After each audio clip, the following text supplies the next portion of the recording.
USA YouTubers and, let's be honest, grifters in any fandom would. So the first thing I'm worried about is that it gives some of these YouTube grifters, these tourists that have been, visiting our fandom just to shit on some of the projects, it adds more fuel to their fire that they're trying to burn about how, American Godzilla sucks or there's only 3 Toho movies worth watching. There are a lot of grifters around right now, and they do not care about the franchise, no matter what they say. Grifters. YouTube grifters, these tourists. There are a lot of grifters. US.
Hey, it's me going to a big me. How's it going, ladies and gentlemen? Thank you for your patience. We are back again, once again, for a wonderful Zimcast. Zimcast 111. A lot of people in the chat. We'll just start all the way from the top, make our way down. Alice, nice to see you as always. Convoy, how's it going? Antonio, good to see you as well. Minecraft World.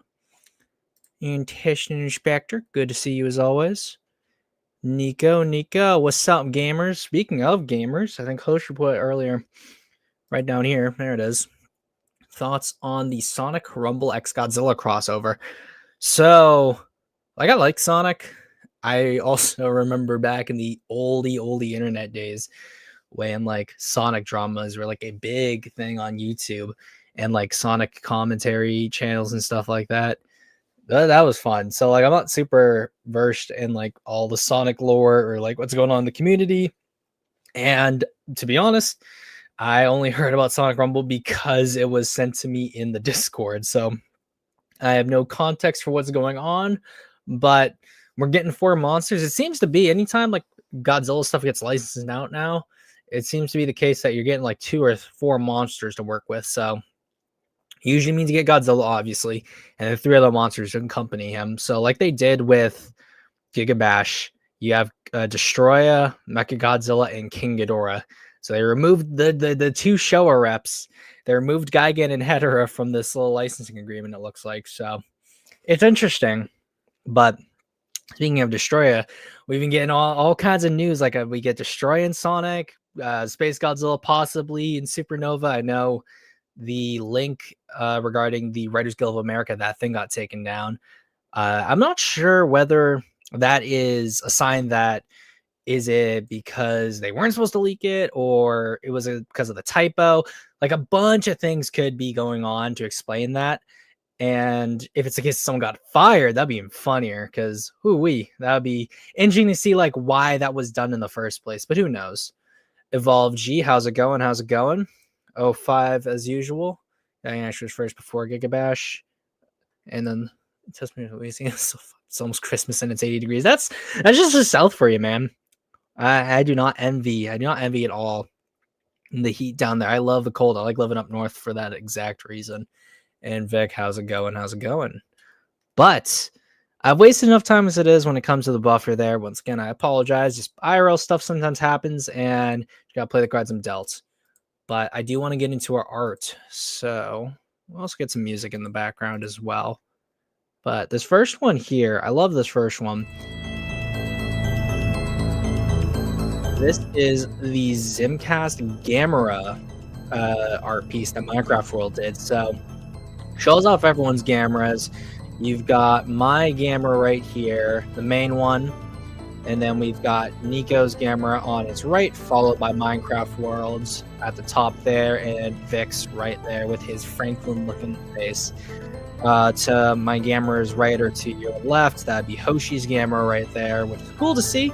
I love how anytime people do Hoshi's art and how it gets adapted into another person's art style, try to maintain the Hoshi flair, as I like to call it. And then we've got Lizard King's Gamera followed up there with Kuro's Gamera right there in the background, which is interesting. So like we get a little bit more details of what this Gamera looks like, and I like what Minecraft did in terms of adding more of the details there. And then we've got O5s and sea monsters there in the background. This is a really cool art piece. I love how you adapted my Gamera, like the eye style I always do for like almost all my art. Like I don't know, like usually your art has a bit of a cutesy edge to it, similar to Nico's and Vic's. But like I'm digging this. I really dig how you did my head for this. So thank you for that. And we've got a few other people's arts as well. And we're still getting more submissions in. So guys, if you are doing if you're doing art, you love doing anything art related, definitely posting the stream submissions. I'll be posting the link to the Discord in one moment. But there's 2 pieces. We got this one here and this one here. These are both from Intestine Inspectors for Godzilla Devastation, which is interesting here. I like what you're doing with your Godzilla design. So a little bit of fangs. I like the eye color. The ears are always a plus. And the patchiness right here is interesting because it's, I don't know, like it almost gives like a Frankenstein-esque kind of beat to it. So I like what you're doing with it. I'm not sure if that was the intention, but I vibe with it. But what I do appreciate is your Biollante design here. Like, you got the human face, like full-on skull. It also reminds me kind of I forget which concept art for Biollante it was, but it was like one of the earliest ones, one of the later ones, where you saw like a human face exposed in the design, which is kind of like a version of the Flower Beast form in a way. But like, I love it. It's Minecraft said it best. It's gnarly. And then you've got a little bit of like the Venus flytrap type head here. But this one's interesting because this one looks similar a bit to the Space Godzilla head, because it's kind of got these two eyes right here and a more elongated mouth. But then this one here looks more humanoid, almost Shin Godzilla-esque with the tail there. Wonder if that was intentional as well. I think, in my opinion, you can never do a Biollante design and forget about like the core bit. I think that is such a interesting detail to her design that draws you up from the bottom of the body and adds a lot of detail there, because I do admit, like, if you see Biollante as is, like without environment surrounding her, you kind of get lost in the sauce with her vines, and that detail draws you up from the lower part of the body up to the head, or from the head down. So that's one thing I really like about it. And then the detailing here with the spines is also nice too. So the darker red and then the lighter, it gives it almost a petalish kind of vibe to it. So that's also a good job there. And now going on to Hoshi, we got Akushu, I think it's how you'd say it. Akushu. So looking at this right here, my first thought when I saw this was it is very Telltale Jurassic Park Troodon inspired, due to the spots, the yellowish eyes, and gnarly teeth. But with the ears here and this detailing here, my thought is like it's almost like some kind of mammal, or it could be like a dinosaur in its feathering. But with these, I assume these are like more ears. So like my thought is almost like a mixture of like a coyote or like a wolf or fox kind of design with the colors of the Telltale Troodon, which is really nice. And then Gusha here. This is another, once again, a really nice stylized Hoshi design here. The pink is really good when it comes to this bit here, which draws you directly to the center. The eyes are a nice touch here. The tusks are really cool. And I would love to see a full body of this. Like, are these supposed to be ears right here, or is that supposed to be just sort of like tufts of hair? Because it gives me almost like, if I put a little circle here, it almost gives like perfect cell-esque shape language. So that's really cool. And I'm curious too about these parts here. Very nice. We've also got Nico doing Space Godzilla, because of course Space Godzilla has been announced. Total Space Godzilla victory. Always been on Space Godzilla. Can't go wrong with that. And this is nice. Like, you've summed up all the traits that are important to a Space Godzilla design in your art style. So making sure that the red flows up into the white with the crystals here, the chesticles, the sort of core area similar to what you get on Biollante, but detail, but in a very different way. No glowing, but that part's very important. The crest is done perfectly. I love the spines, the tail, the pose. It's all really nice. Like, I could see this as like a little sticker that you could sell. I really love what you did here, man. And I know 05 put something in a little late, so I will grab that for you. And 05 with his Mothra design. Like, hey, can't go wrong with a Mothra design. Classic colors, white, yellow, black, red, all the orange, blue eyes. It's perfect. It reminds me a lot of, like, it's the same colors I sort of did for my own Mothra design.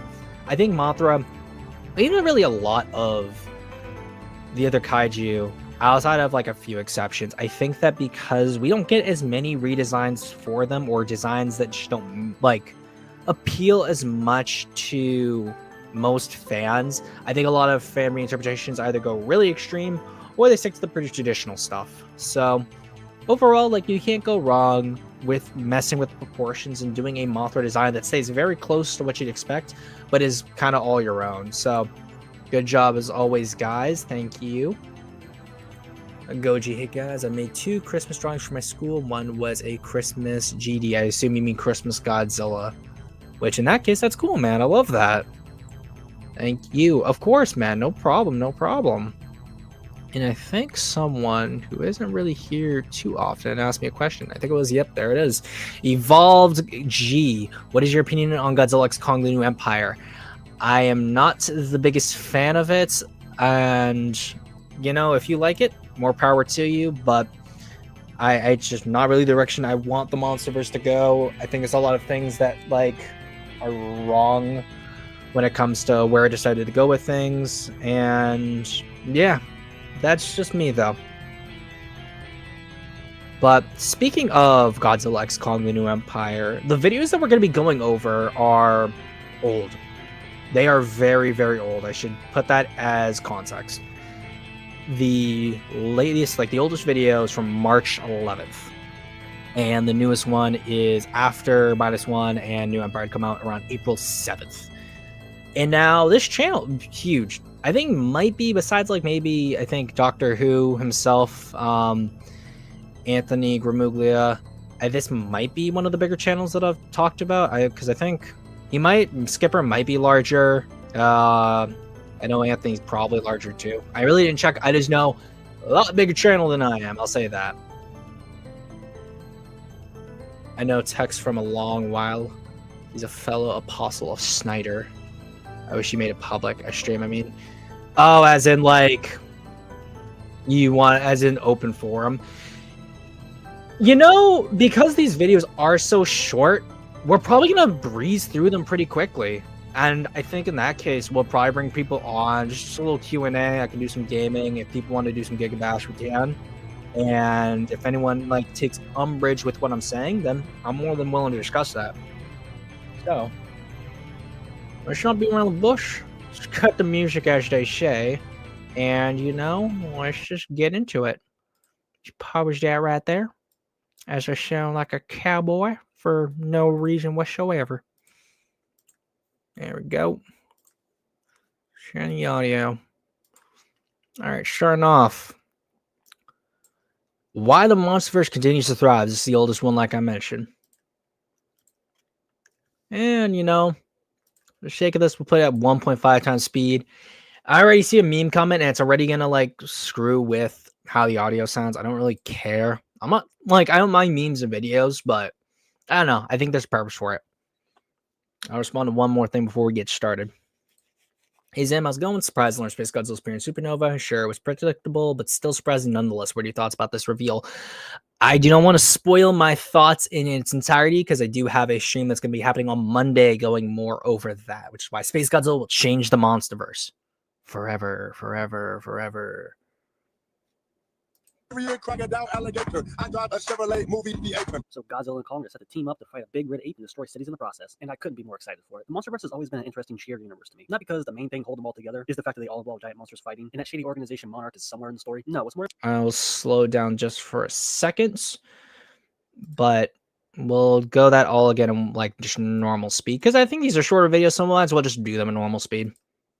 I do want to get rid of the meme. There we go. So Godzilla and Kong are set to team up to fight a big red ape and destroy cities in the process, and I couldn't be more excited for it. The MonsterVerse has always been an interesting shared universe to me. Not because the main thing holding them all together is the fact that they all involve giant monsters fighting, and that shady organization Monarch is somewhere in the story. No, what's more interesting...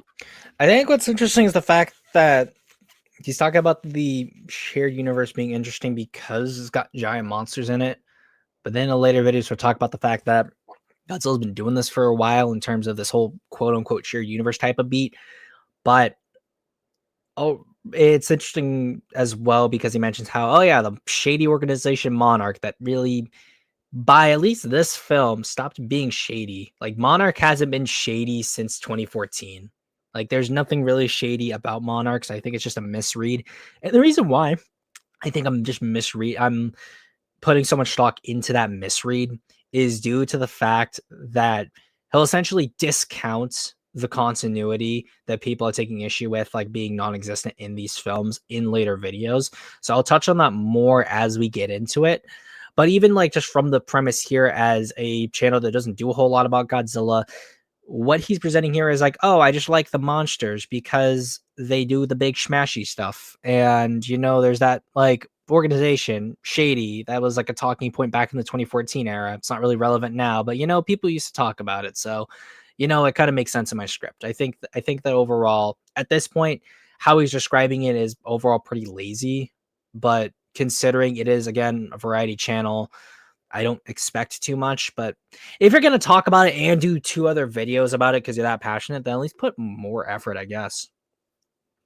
To me is the fact that they managed to stay relevant and keep fan interest after a literal decade. I honestly thought Godzilla vs. Kong was going to be the last entry, but since then we've gotten a TV series and this new movie coming out. So I was obviously wrong in assuming that they were going to stop there. But Well, I mean, overall, if a franchise has enough backing, it can keep going and going and going until it just dies and like sinks into the ground.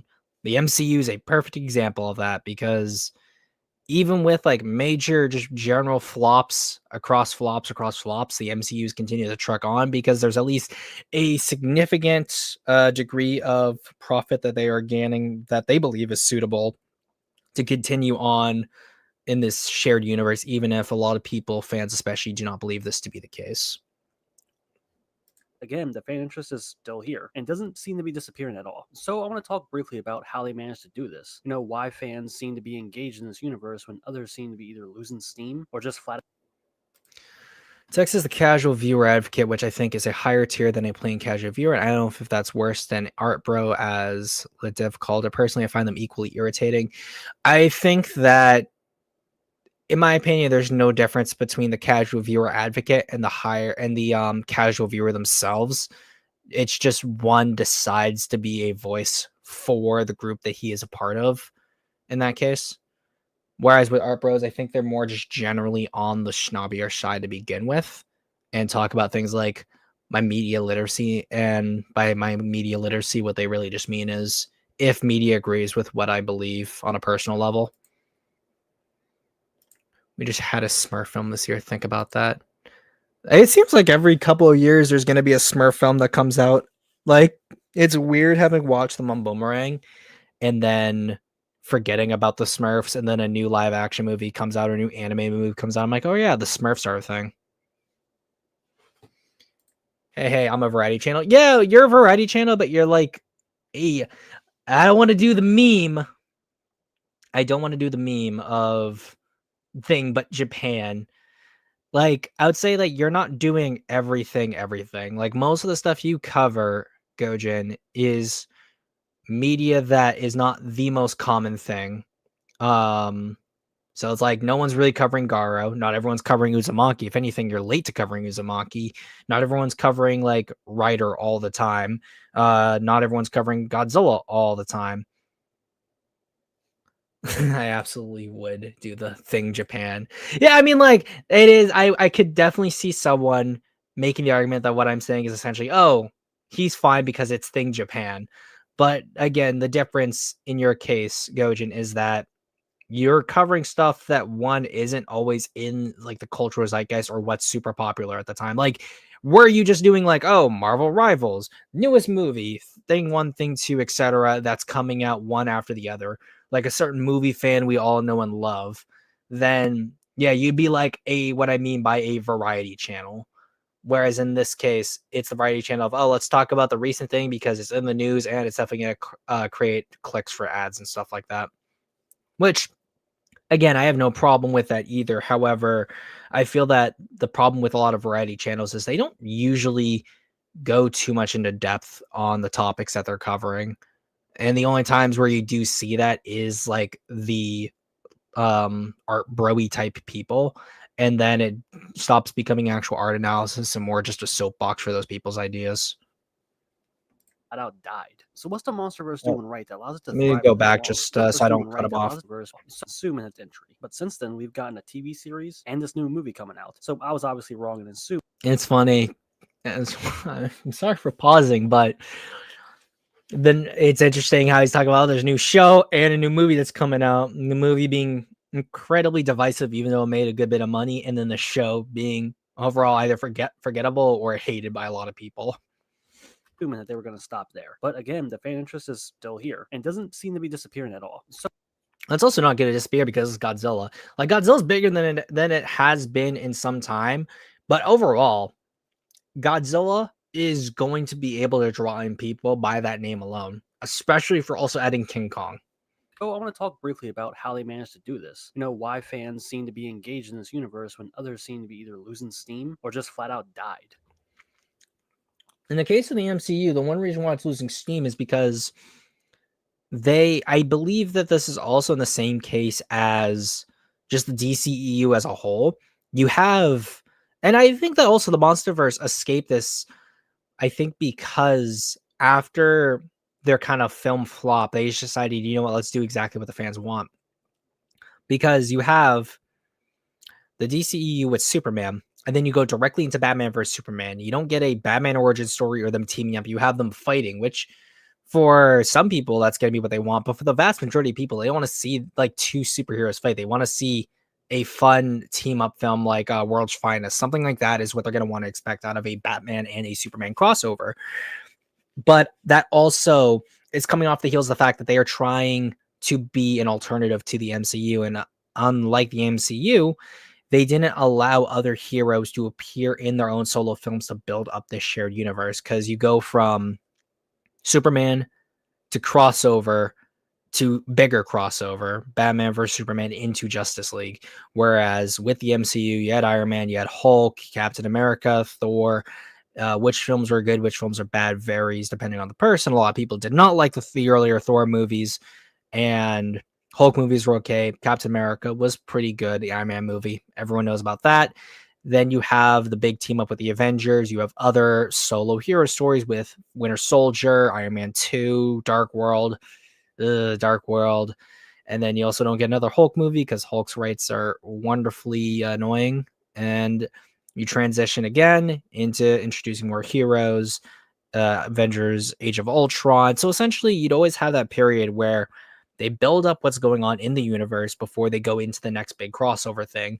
Godzilla is in the Monsterverse is pretty similar to the DCEU in the sense that you went from the first Godzilla movie into what is essentially a big old crossover with King of the Monsters. And take that for what you will. I know a lot of people on my channel love King of the Monsters, and I like it too for what it is. But I think at least in King of the Monsters, or not King of the Monsters, Kong Skull Island's case, you go from solo Godzilla movie to solo King Kong movie, then you get that Godzilla crossover, and then you transition into Godzilla versus King Kong, which I think makes a lot more sense than the next film right after your solo introduction movie is to do a crossover battle scenario. So at least there was more time for Godzilla and Kong to kind of grow as characters. And I think now, unfortunately, with the new Empire, we're seeing more characterization being filled in for these monsters. But unfortunately, I think it is hampered by the fact that you do have to give both of them screen time. And that's clear, especially in the case of Godzilla being shafted for all of the new Empire, whereas Kong gets a story, which is nice, but then the story also falls apart because from a writing standpoint, a logistical standpoint, it doesn't make sense. It is what it is. The Monsterverse stopping well written after Skull Island. Hey, that's more reason to do another condom debate. But also, Gojin, you can't be throwing out hot takes, man. I mean, let's be honest.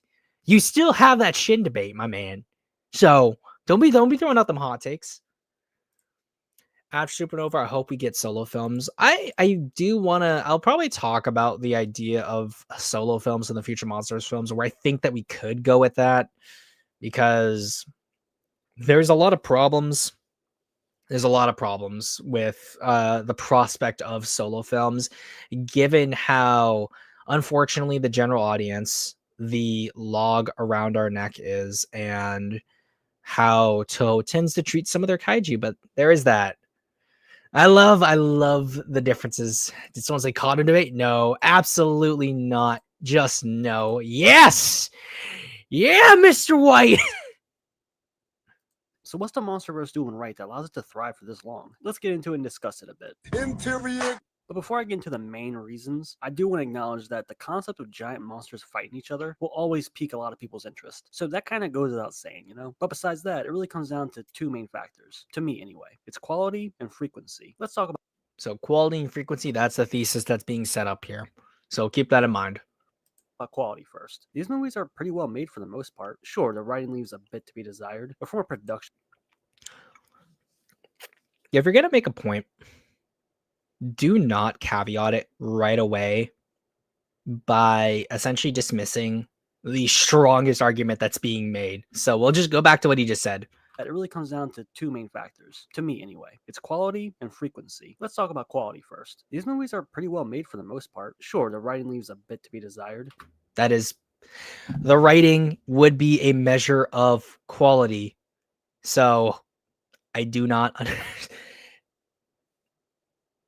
proofread scripts, please.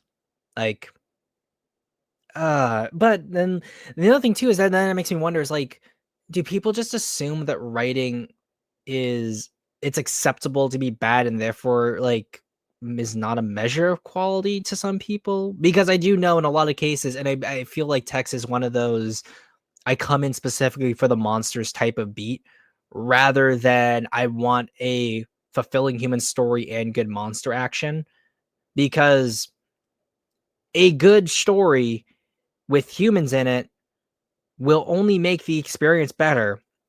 If your main complaint going into a Godzilla movie or a kaiju movie as a whole is that the human parts suck, then stop asking for stories that have humans suck. Have the humans be interesting.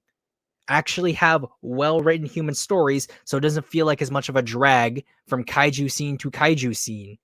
If you just want kaiju scenes, then I bet you could spend a whole lot less money commissioning the numerous artists, modelers, creators, and just do fight scenes on YouTube, because that ultimately it is going to be free for everyone and benefit smaller creators at that point. Excusing poor writing, but saying that these films have quality makes no sense. I'll give you one, Rooney. It stopped the wilderness years for Godzilla. We'll talk about the wilderness years. I think on the Space Godzilla stream as well. Writing is acceptable to be bad if it doesn't interfere with how much fun they're having.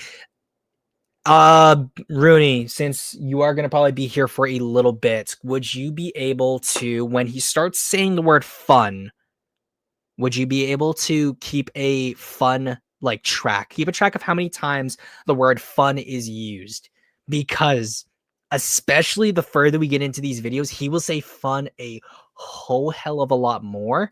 And if I had like Jameson or something, I'd take a shot every time he said fun, and then I have to have one of you like call an ambulance to get my stomach pumped. So there is that.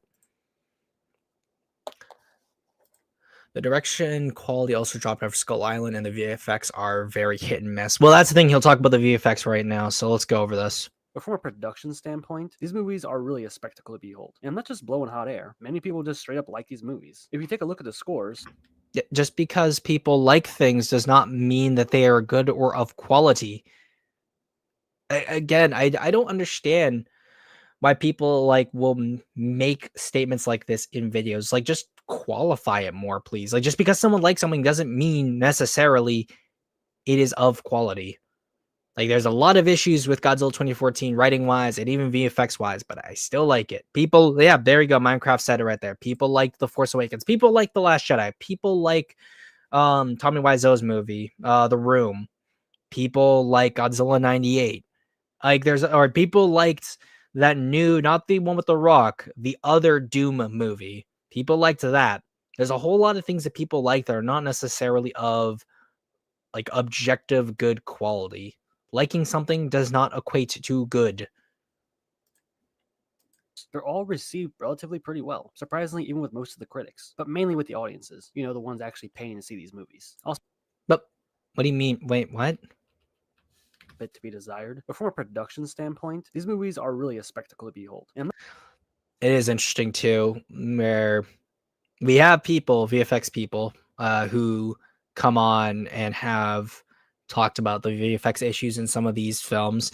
I know King of the Monsters being the biggest one. If anyone has watched Cottom Debate number 2, more of the VFX stuff goes in on there. But yeah, let's continue what he I'm not says. just blowing hot air. Many people just straight up like these movies. That doesn't flow into it. So they are a spectacle, and people genuinely like these movies. Therefore, they are of quality. that doesn't track. But point, these movies are really a spectacle to behold. And I'm not just blowing hot air. Many people just straight up like these movies. If you take a look at the scores, they're all received relatively pretty well. Surprisingly, even with most of the critics, but mainly with the audiences. You know, the ones actually paying to see these movies. the critics would also be paid to see these movies too. Like, as much as I think he doesn't do a good job when it comes to reviewing movies, Adam Does Movies was a critic for Godzilla -1, and he was not paid to go see that film. He did spend his own money to see it. So the idea that the critics aren't the ones who go and pay to see these movies also doesn't make sense. Like, I know a lot of people who are critics do get a little bit of media access. That is very true. But yes, a lot of critics, I think technically I'd be considered a critic as well. We do pay to see these movies as well. Also, a bit of a side note here, but you want to see a trick about Rotten Tomatoes? So these numbers right here aren't actually out of 100. You see, this is the percentage of people who scored it at least a 60 or higher. So by doing this and just clicking here, you can actually see the average rating. Now, why do they do it like this? Probably because it's easy to manipulate.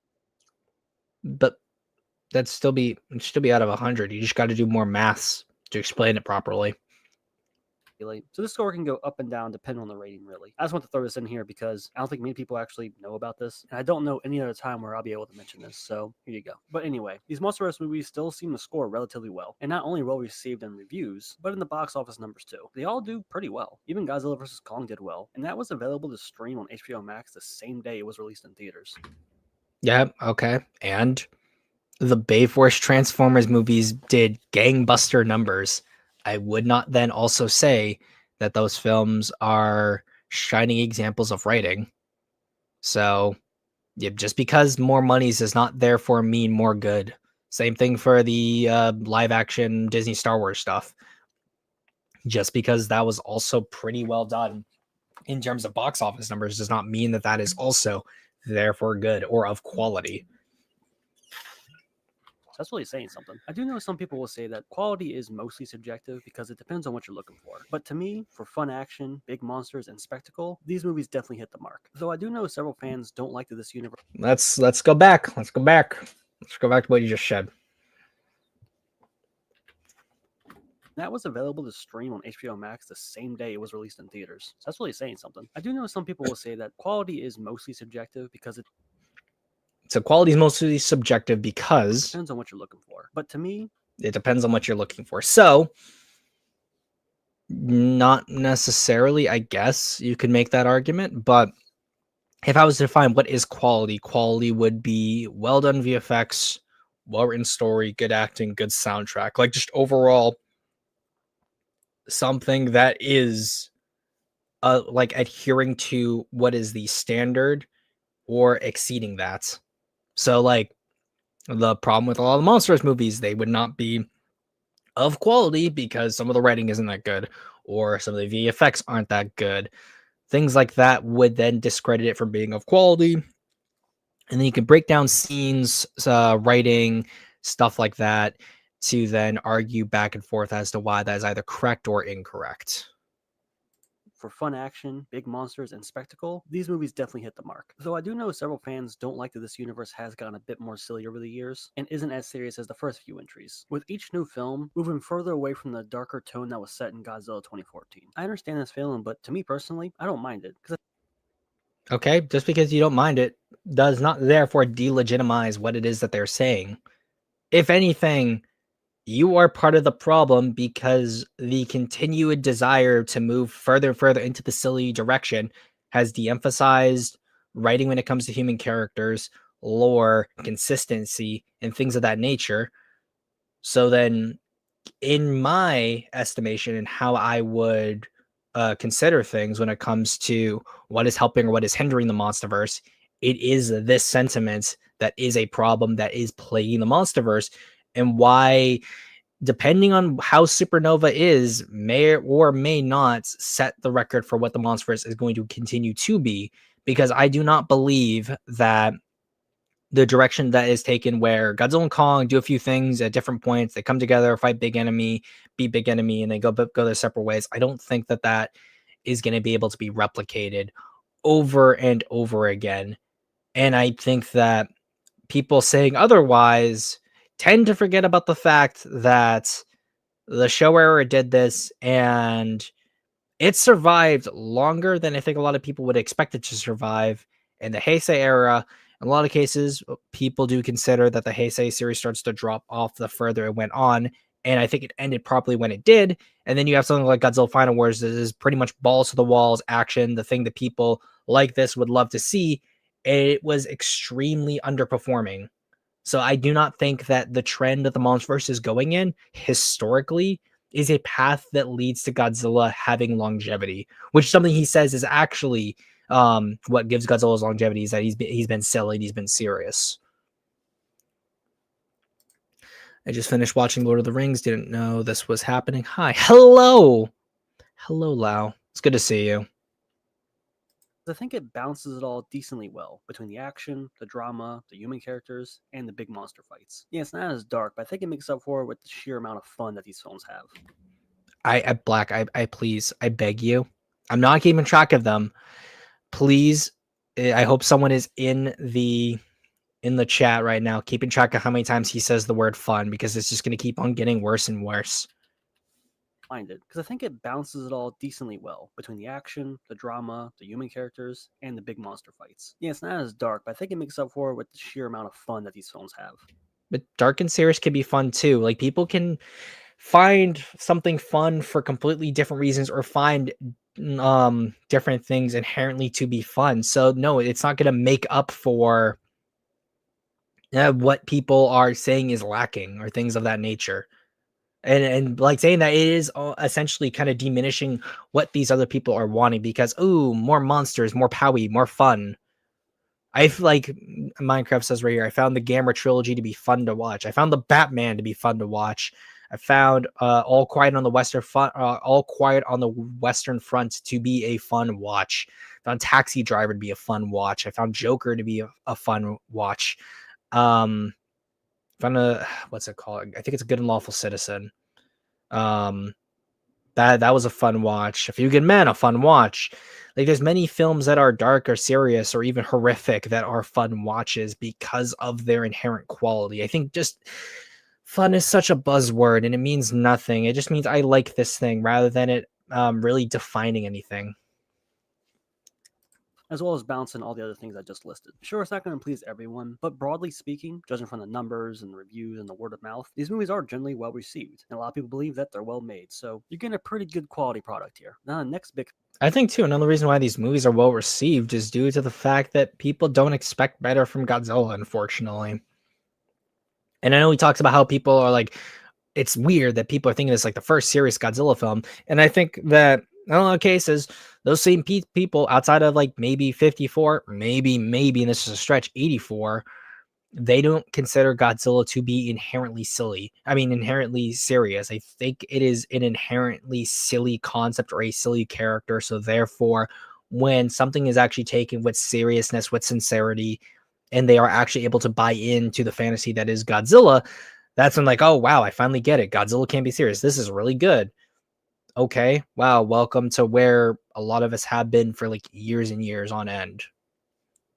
Thing, which is probably more important, is frequency. Since 2014, there's only been 6 projects in total for the Monsterverse, 4 released movies, 1 TV show, and this new movie coming out. If you look at the release dates, they all vary from 2 to 3 years apart, leaving a little time in between to breathe. So to put it simply, they didn't oversaturate the market with these movies. So when they come around, it feels almost like an event, especially these past 2 with Kong and Godzilla sharing the screen. If we got one... I do agree with this, because I do believe that in the case of like the Millennium era, because there was that similar turnaround that you got in the Heisei era that was just financially more successful than the Millennium series, I feel that the Millennium era burns out so quickly because it was trying to replicate the Heisei era success. It got enough profits to keep going, but then ultimately when we get to the 50-year anniversary, you have Final Wars does not do the best, and that puts Godzilla away for some time. And I do believe that even though it was unfortunate we did not get anything Godzilla from 2004 to 2014, it ultimately led to the American Godzilla. My feelings about 2014 aside, I think that giving Godzilla time to breathe meant we could get Shin Godzilla. And with -1, that's another thing where Yamazaki, at the time when he'd done that Always Sunset Godzilla sequence, did not believe that he could do a kaiju film justice with the technology that was available at the time.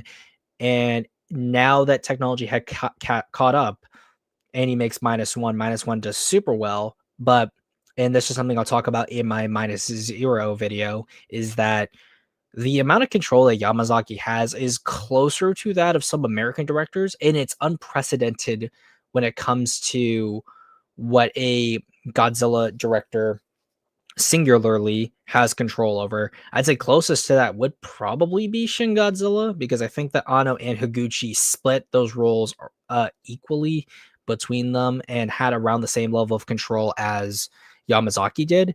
And I think that because of Yamazaki's more direct control over more aspects of the production, and I think his just general humility and understanding of his skill level, I think that we would see something of like similar quality to -1 at least. Sad Final Wars bombed. I heard they were going to do a Kiryu film. Yeah, I think they were going to do a Kiryu film, but then they were just decided on the on Final Wars. And well, the unfortunate thing too is that like Toko SOS did not do that much better than Final Wars, unfortunately, either. And I do think it just has to do with the fact that even though like there were Godzilla fans, Godzilla just wasn't as popular, but they were also just pushing these films out at a similar rate as the Heisei series, but we're not getting the same results as they did back then. One or more projects related to this MonsterVerse every year, then it probably wouldn't feel as special. It might sound like I'm being dramatic, but I mean, it's kind of true. Just take a look at the current state of comic book movies and shows, for example. Since they started ramping up the output, the fan interest has slowly started to drop, as well as the quality. Well, that's true, but since they started ramping up the output, the fan interest has slowly started. So let's just look at what he shows. So we have Black Widow, which should have been released years earlier. Guardians of the Galaxy 3, that's probably one of the better ones. The Marvels, which was showcasing a character that not a lot of people loved. Werewolf by Night, I've heard, is better received, but again, on Disney Plus, not everyone has it. Black Panther, with Black Panther 2, I think that one, a lot of the original film's hype and like its success was astroturfed to hell and back. But I do believe that not a sabotage wouldn't be the right word, but unfortunately, with Chadwick Boseman's death, there wasn't too much in terms of like a direction they could have gone outside of having Shuri take on the mantle of Black Panther. And I think that's just due to the fact that because the MCU had gotten so big and they stopped changing actors because it was now more an established universe, that is why we don't see a Black Panther returning in the quote unquote 616 universe for the MCU, which is unfortunate. Ant-Man and the Wasp, again, very much filler and doesn't really tie in too much to what's going on in comparison to what we got in like phase 1. Same thing even like with Werewolf by Night. I don't think that really ties in a whole lot to what was going on with like the overarching story. Thor Love and Thunder, again, capitalizing more off of the more goofier reputation the MCU was getting. Taika Waititi just sort of doing whatever he wanted and kind of just making a Taika film rather than a Thor film. And although his Thor films did better, I think, just across the board compared to the original Thor films, they just do not take advantage of Thor's mythos. And like most of these films here, doesn't really compound on what we had seen before. Multiverse of Madness kind of is like, it's going off the multiverse stuff that we were seeing, but again, introduced America Chavez, a character that's not really well liked already in comics. The whole thing with WandaVision and the ethics behind that, and like the themes and the story that the show was pushing was just not good either. So the foundations of that were cracked. Eternals, I wonder like how much was the Celestial's death supposed to be setting up more stuff in the future, but that feels so disconnected as well. And it's interesting with the Eternals too, because you wonder, does Guardians do better because Guardians was more comedic, so therefore people took it less seriously and they were just able to be like, oh, funny thing, because I have heard that the Eternals was a more serious film. But even looking at the Eternals, I know a lot of things were changed from the comics. So that's not really going to engender me to this film if it's going to change things there. Same thing with Shang-Chi. Like, with Shang-Chi as well, if I'm gonna watch a martial arts movie, I'll just watch an actual martial arts movie. I'd like the effects are just probably gonna be better. There's less baggage because it's not connected to the MCU or any other greater universe. And the changing of the Mandarin, that was something comic fans aren't gonna like. Same thing with Black Widow. Why change Taskmaster? Like I would say, like even going down the list of this. One second. You have Marvel's unliked character. Guardians Volume 3. Okay, pretty lukewarm reception.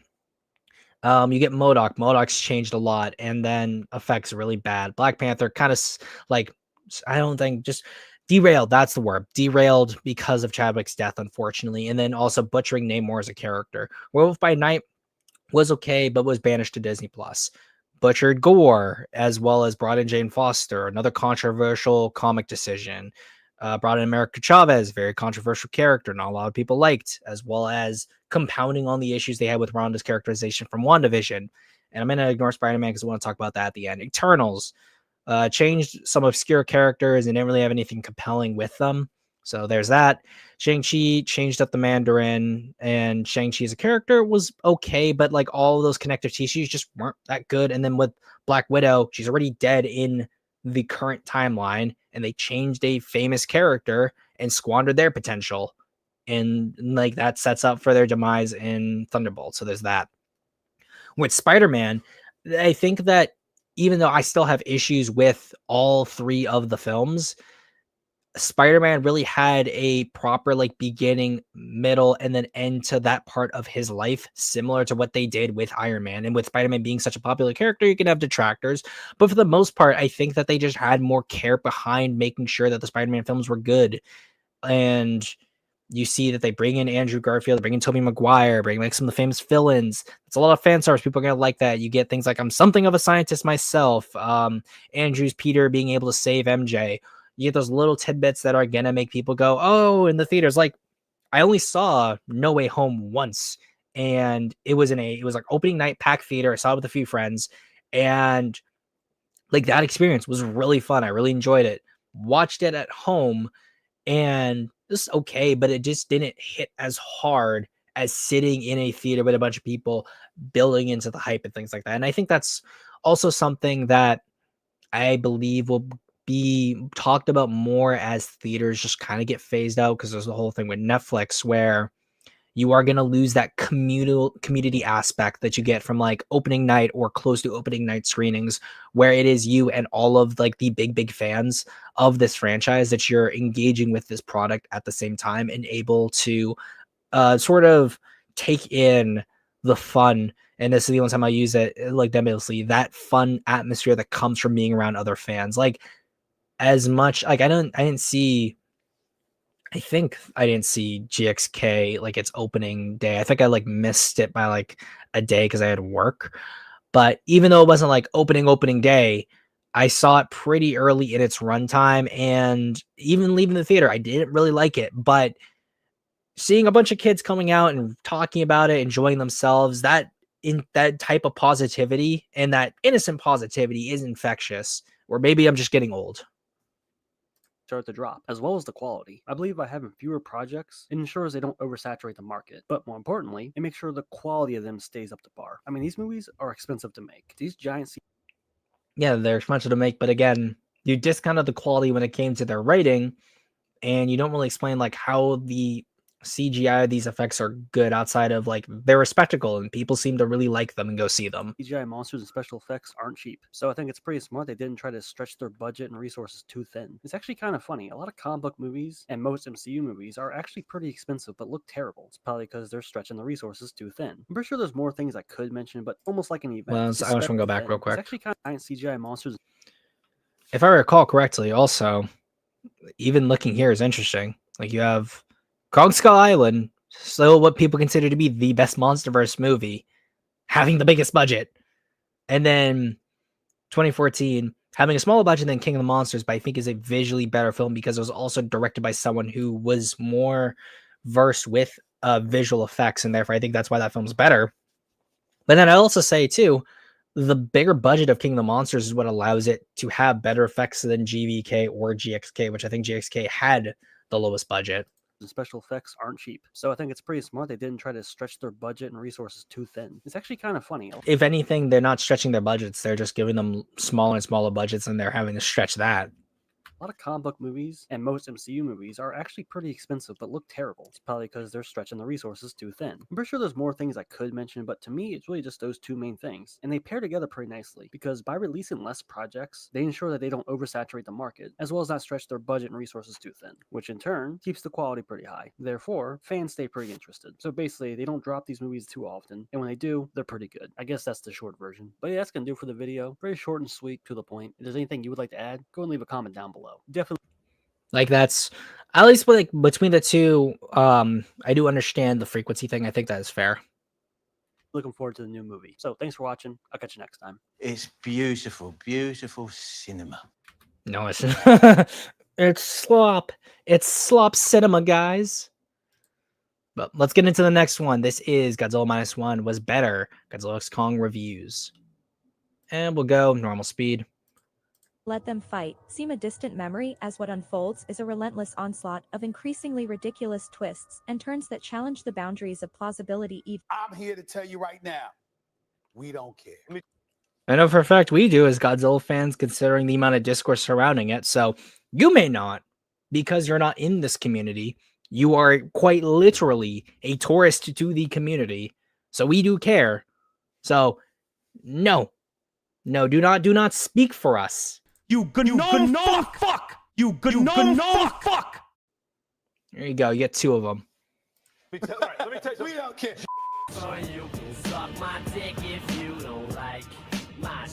Oh boy, it's about that time. Godzilla X Kong: The New Empire just released, and that shit was pretty dope. I had a blast. But something I love to do after seeing a movie like this is to take a look at the Rotten Tomato reviews and see what negative things the critics have to say about it. Honestly, it usually seems to happen a lot with these MonsterVerse movies. Hello, so wait, I'm not French. The gentrification of Godzilla. Some reason. So what I want to do today is just pull up some critic reviews, take a look at them, and just kind of laugh at them, really. But why do this? Well, because I think most media journalists and critics in general are just really disconnected from like what the actual audiences enjoy. And in particular with a movie like this, or any of the MonsterVerse movies really, the critic reviews and their audience reviews seem to differ greatly. I mean, hell, as recording this, the critics have an average score of 54%, while the audience is at a 92%. This is an even bigger difference than Godzilla vs. Kong, which was a 76% to a 91%. Yeah, so it's safe to say that audiences and critics are very split on this one, and they just have like polar opposite opinions. But enough dilly-dally, let's go ahead and look at what the critics are actually saying. And just a side note, I'm not going to be looking at the full reviews. I'm going to be looking at like the little blurs that show up for the reviews. All right, you ready? Let's get into it. From a radioactive roar in 2014 to an atomically terrible death in 2024, the MonsterVerse is getting long in a decaying tooth. Yeah, I couldn't disagree more. Honestly, ever since 2014, I've been enjoying these MonsterVerse movies just more. Yeah, you've been enjoying them. That does not mean we all have been enjoying them. That's such a stupid argument to make. I understand it is your video and it is your opinion, but this idea that this comment has no merit is ridiculous because you yourself enjoy these films.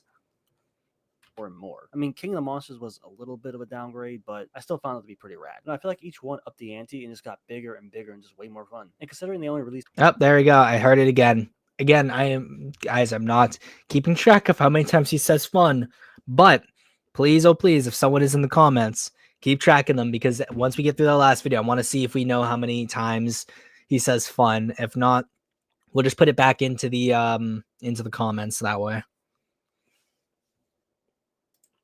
But Zim, that review sucks though. 0 points, just pretentiousness.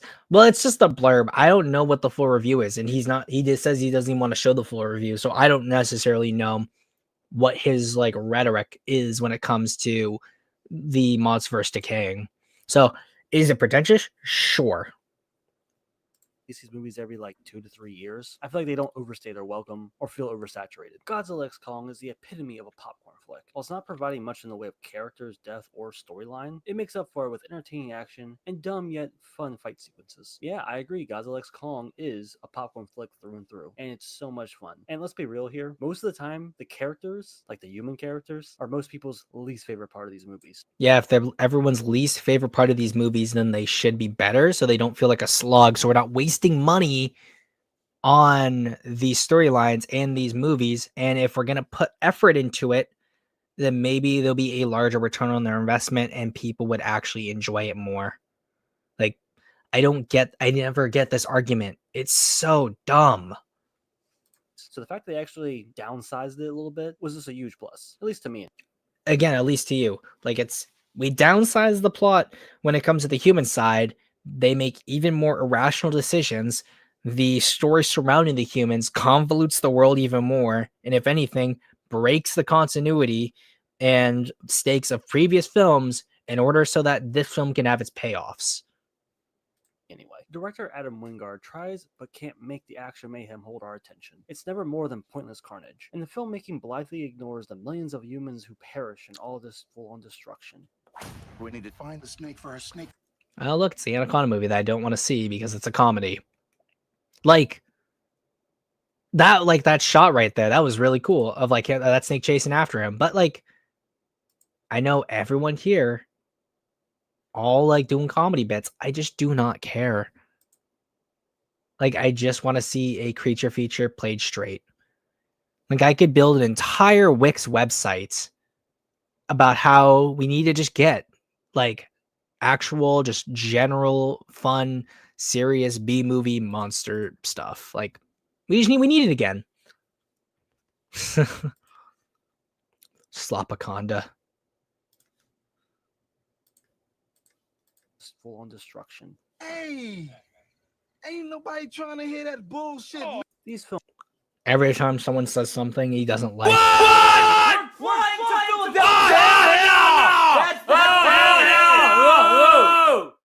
That's essentially just what he's been doing. Every time someone's like engenders and tries to tread on his fun, just no, these films are fun. I like them. They're fun to me.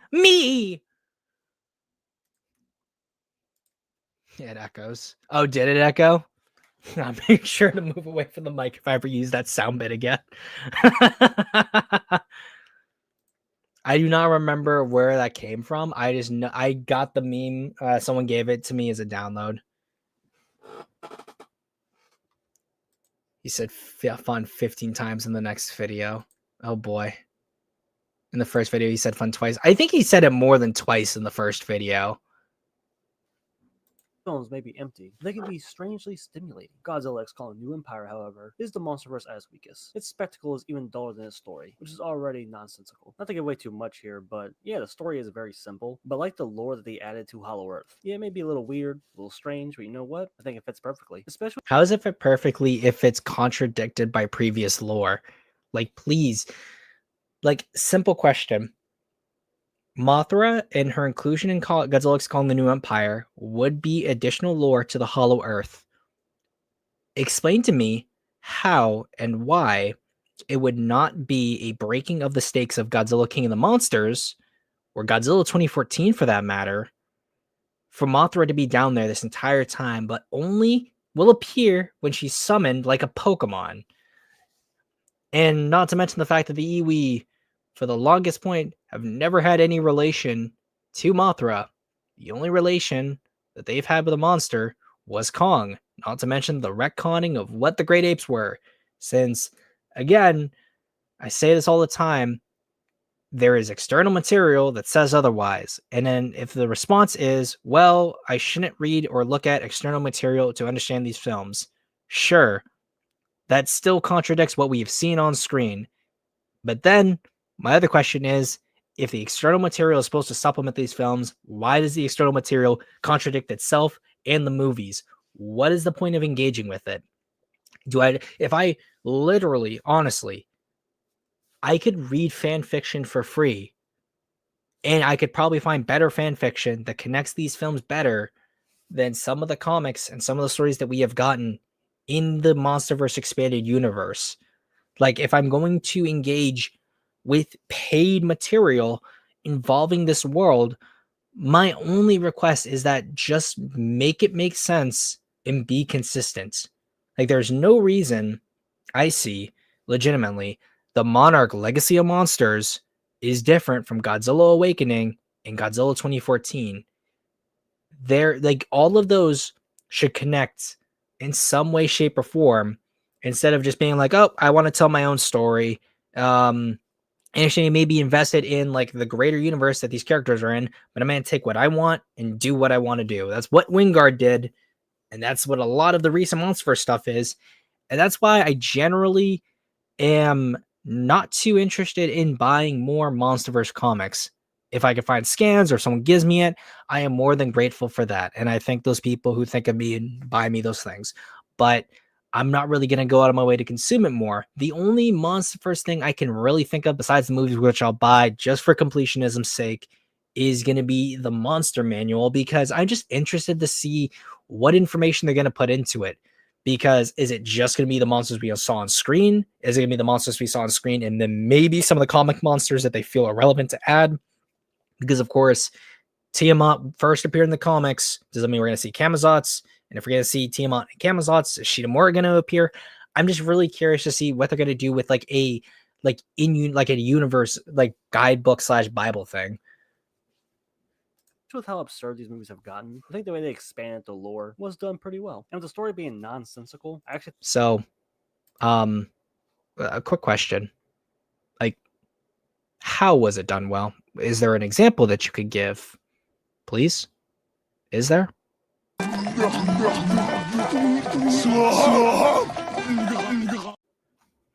I thought it was like really straightforward. It's less convoluted than how these Monsterverse movies have been in the past. By the time we get... Wait, let's go back. Let's go back. I actually thought it was like really straightforward. It's less convoluted than how these Monsterverse movies have been in the past. So it's less convoluted than the previous Monsterverse films.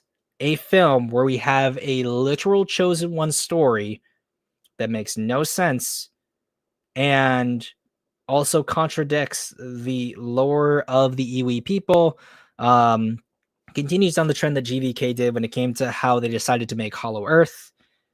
All of like the implications of Scar King as a character, Shimo as a character, and how Scar King's plans just make no sense. There is even greater convolution, I don't even think that's a word, when it comes to the Monsterverse and GVK. And as a new person here, Godzilla S1T. Hi. Are you guys talking about Godzilla? My favorite? Hey, nice to see you. Welcome, welcome. And the portals. Oh, yes, the portals. Can't go wrong with all the portal tech. Oh, yeah, and then Axis Mundi and all of the weird stuff that happens with that. The Susunthia Lawton. Like, by the time we get to the climactic desert battle smashing the pyramids, there's no impact left. This is a repetitive series of chest-thumping monsters, shrieking CGI, familiar characters, a thin plot, using impressive sound design with lots of campy music. And you know what? It was fucking awesome. I've already mentioned before, but I'm gonna mention it again. I personally don't feel like these movies have like really worn out their welcome yet. They're not oversaturated. And they seem to again, for context, this guy's not even really a big Godzilla fan. He's a tourist at best. So it's not even like he's really seen all the Godzilla films. And I'm not even gonna say Linda and Al Lerner have watched all the Godzilla movies, but even as someone who I could watch Godzilla movies until the day I die, even if it's pretty much the same. These films, especially GVK and GXK, feel very repetitive, and not just feel repetitive, they're just bad. So many contradictions, poor animations, poor storylines. Like, just because you feel this way does not delegitimize what everyone else has said. Actually take their time on them. So I really don't feel like it's repetitive yet. If anything, they keep expanding it in ways that I didn't really think of. As far as the campy music is concerned, yeah, it's campy, but it fits so well. And it's so much damn fun. Why does it fit so well? And he said the word again. If you want to see massive creatures leveling cities, that's exactly what you'll get. If you look for anything more than that, well, you should know by now that you're in the wrong place. Okay.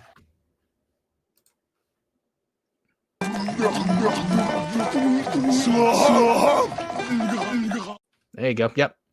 Now you say it like it's a bad thing. Yeah, I feel like people know what to expect from these movies at this point. So why would you go into a Monsterverse movie, especially at this point, expecting anything else besides absolute carnage and mayhem, and really just having a blast? These last couple of movies... Because I would rather Godzilla be taken with a bit more sincerity, and we do not continue to repeat the mistakes of the past. Like, I love the Showa era. I love pretty much all Godzilla movies. But saying, oh, Godzilla's been silly before, so let's do what the Showa era did, and then think that you're not going to run into the same issues the Showa era had, is ridiculous to me. Movies have set a very clear, distinct style and tone that they're going for. The underwhelming effects give you new appreciation for what Godzilla Minus One did at a fraction of the cost. Okay, good. I'm happy he mentioned Minus One because I'm getting tired of people bringing up Minus One. There's several reviews in here that mention Godzilla Minus One and how this one fails in comparison. Yet this one here is saying He also didn't address his arguments.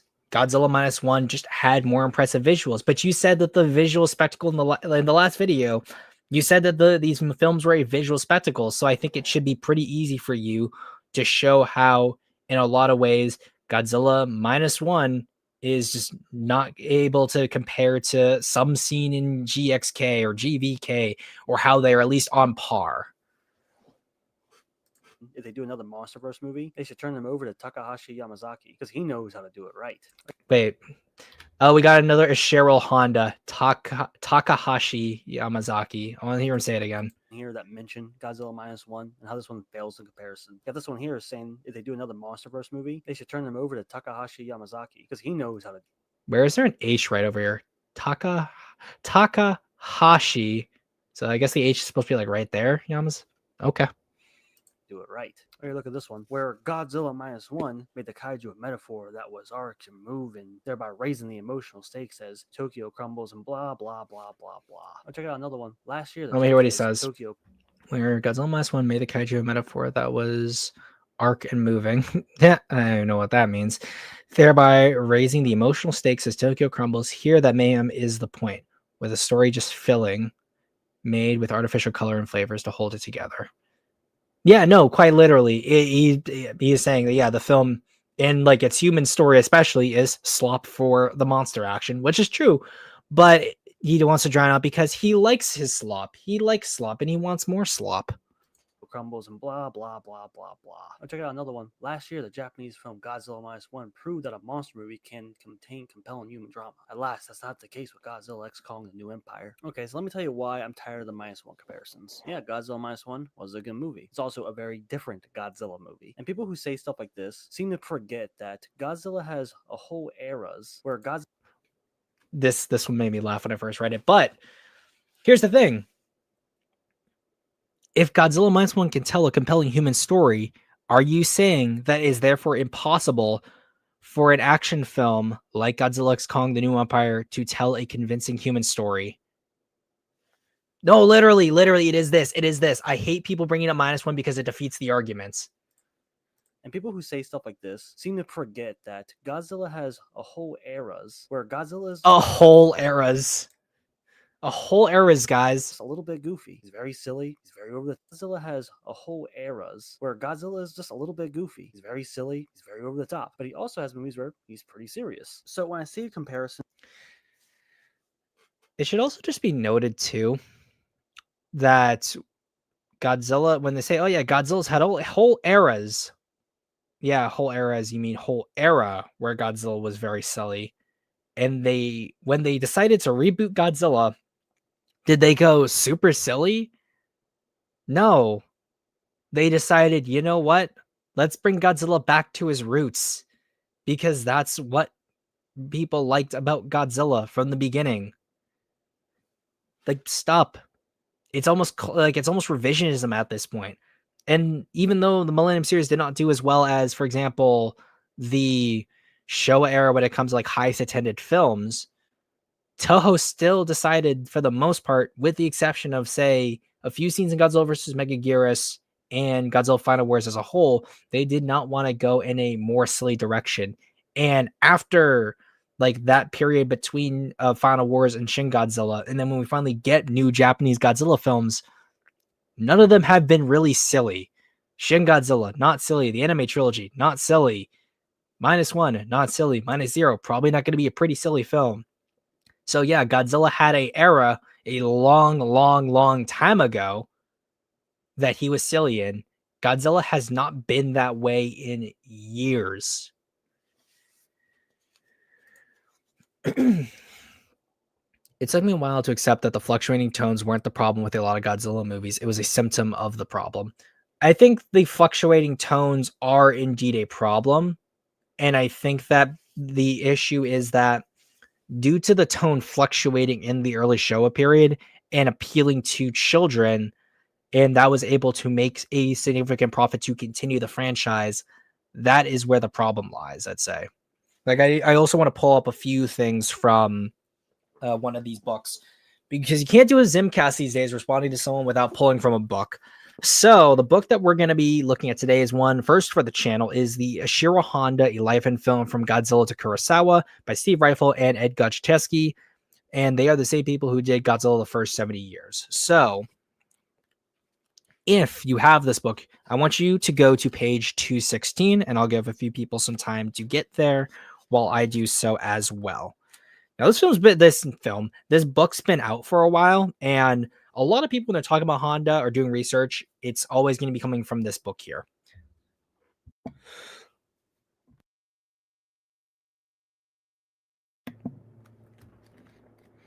Now, there we are, page 216.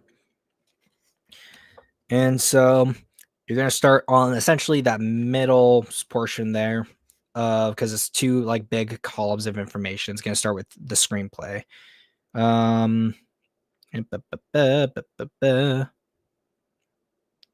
As I find my place, which I love doing.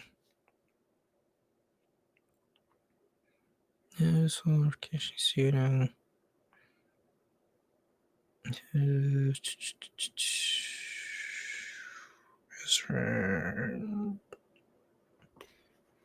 Or I might have put down the actual wrong spot in the book.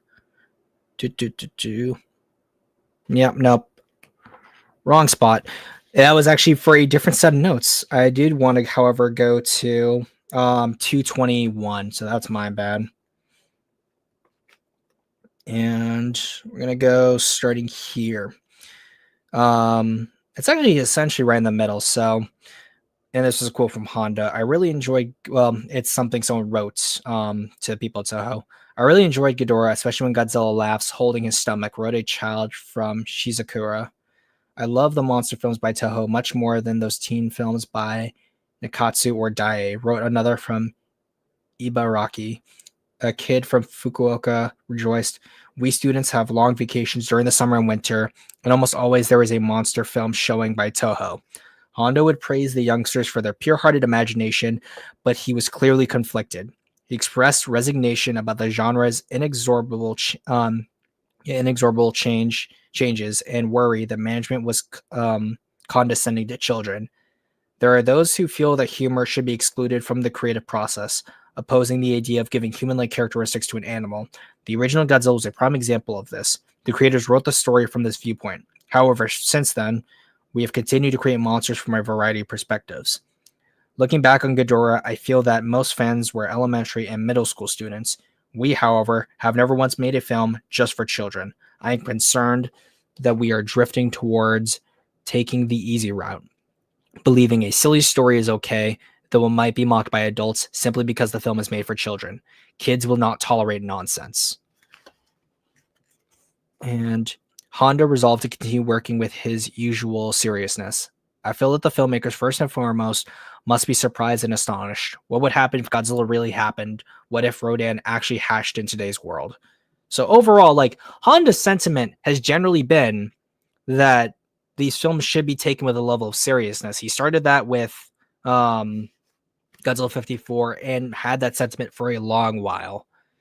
Kids did tolerate nonsense. Well, again, his quote says, kids will not tolerate nonsense, and some kids don't tolerate nonsense, but a lot of kids do. And I think that there is room for that childlike wonder, but I don't believe that if you're creating a work and children might see it, that you need to dumb it down specifically for children. I think that there's an onus that should be on adults to educate their children on what it is that they are consuming. And I think that you're a better parent because of it if you engage in what your child likes hobby-wise. So that is my little bit. And I think there's going to be a few other points that we will look at when it comes to what Honda says in this book. But for now, we will just stop there. comparisons and reviews like this, it's honestly just pretty boring because it feels like it's these people's first time seeing a serious Godzilla movie. And they're just blown away by the fact that, yes, these movies can have drama and be serious. They're just a couple decades behind. So now you see something like, Yeah, what do you mean by a couple decades behind? Like, what films are you referring to?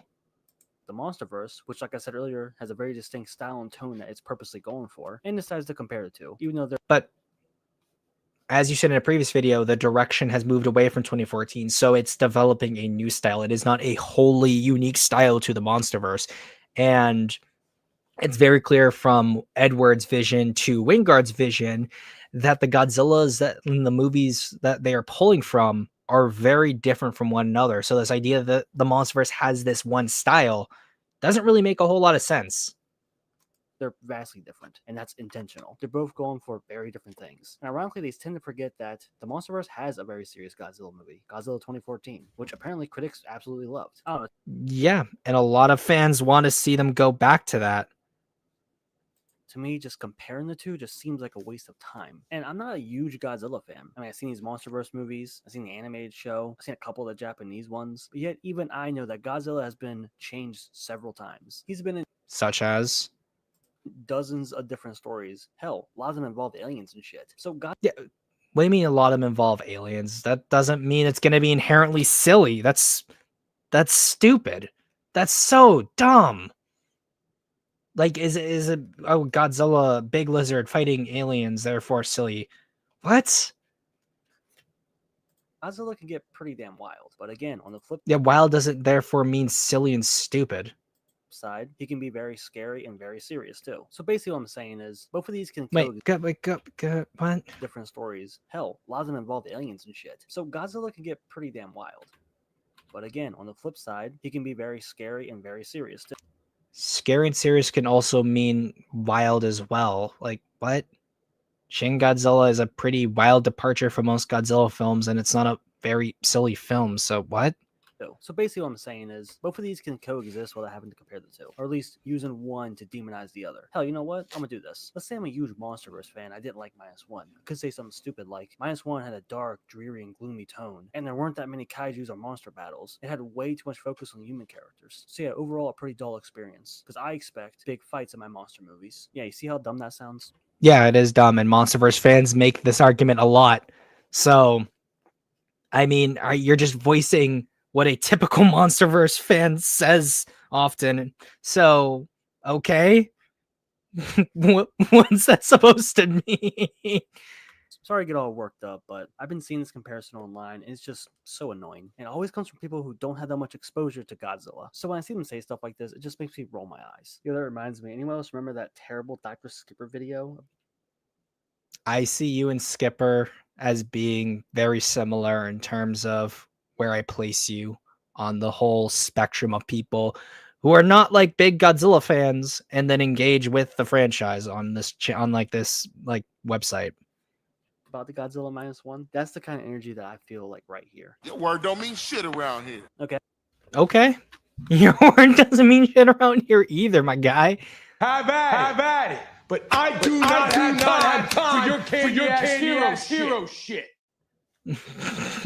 I got off track for a bit. Let's get back to some of these reviews. Par for the course for the MonsterVerse series. The monsters have more personality than the humans, but at least watching them battle and smash things has some visceral entertainment value. You know what? I was actually impressed how much personality they were able to give Kong in this movie. And the human characters in this movie are just kind of there. And at this point, they're just kind of having fun with it. Again, I love how much attention the monsters got in this film. Pure MonsterVerse fantasy. The plot is a means to an end, a mode of transport to watching our Titan giants pulverize Rio de Janeiro and tail slap one another. Yeah, and what's wrong with that? I see absolutely nothing wrong with what you just said. Dumbed down and stripped of the symbolic subtext of the earlier movies. The picture is not without seat-shuddering thrills, but it's like a tag team wrestling bout for monsters, rather than a picture with meaning, or even a modicum of thought. Yeah, this guy just saw Godzilla -1. Now by Indeed. And it was probably very, very good. And I realized I did do the wrong page. I did not mean to do page 216. It was actually supposed to be page 215 as in regards to Ghidorah the three-headed monster. So it's going to be starting right here on the top of that page where it goes.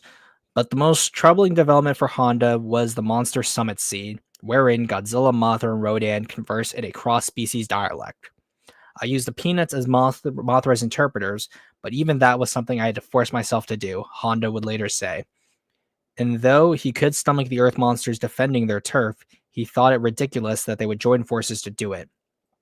Honda again carried out the studio's wishes despite his misgivings. The producers liked how it turned out, he would recall. It was a big success. So again, big success does not always mean best creative vision or most coherency when it comes to characterization or just general sentiment from the creators behind it.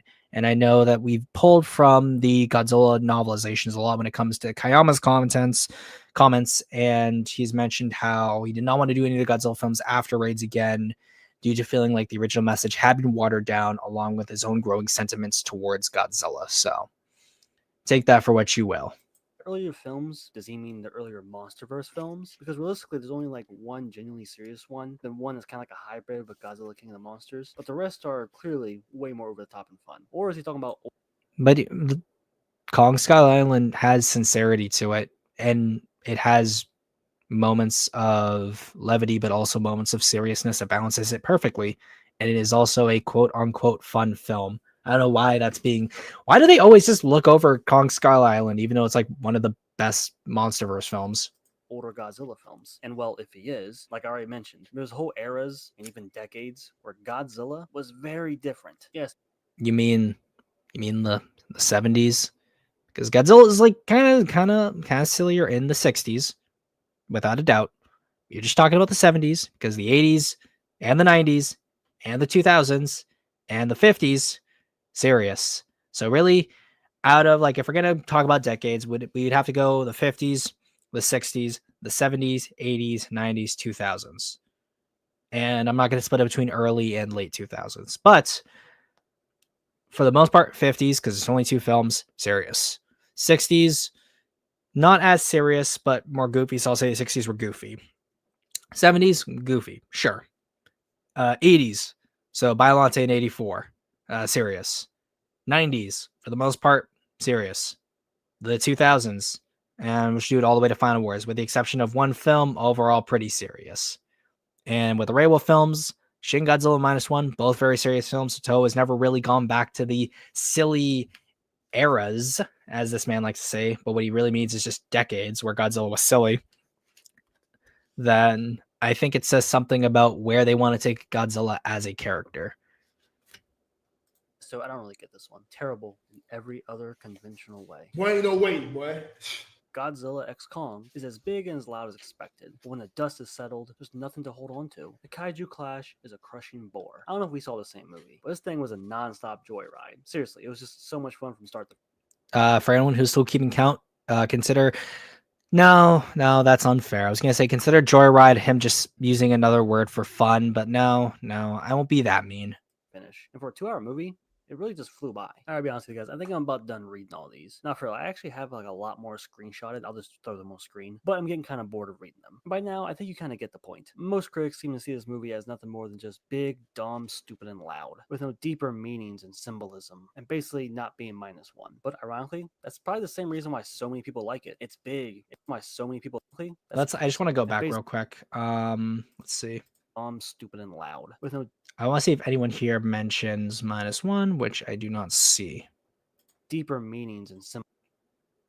When you multiply Godzilla by Kong, what do you get? When Wingard's doing the math, it's an earnest, wacky, hectic ride that often felt like being thrashed about in an IMAX seat. So literally, he was like, "Oh, it's just an average film, below average, convoluted plot with annoying characterizations, creating into a 15-minute digitized chaotic creature conflict. Sounds appealing. Then Godzilla vs. Kong is movie for you."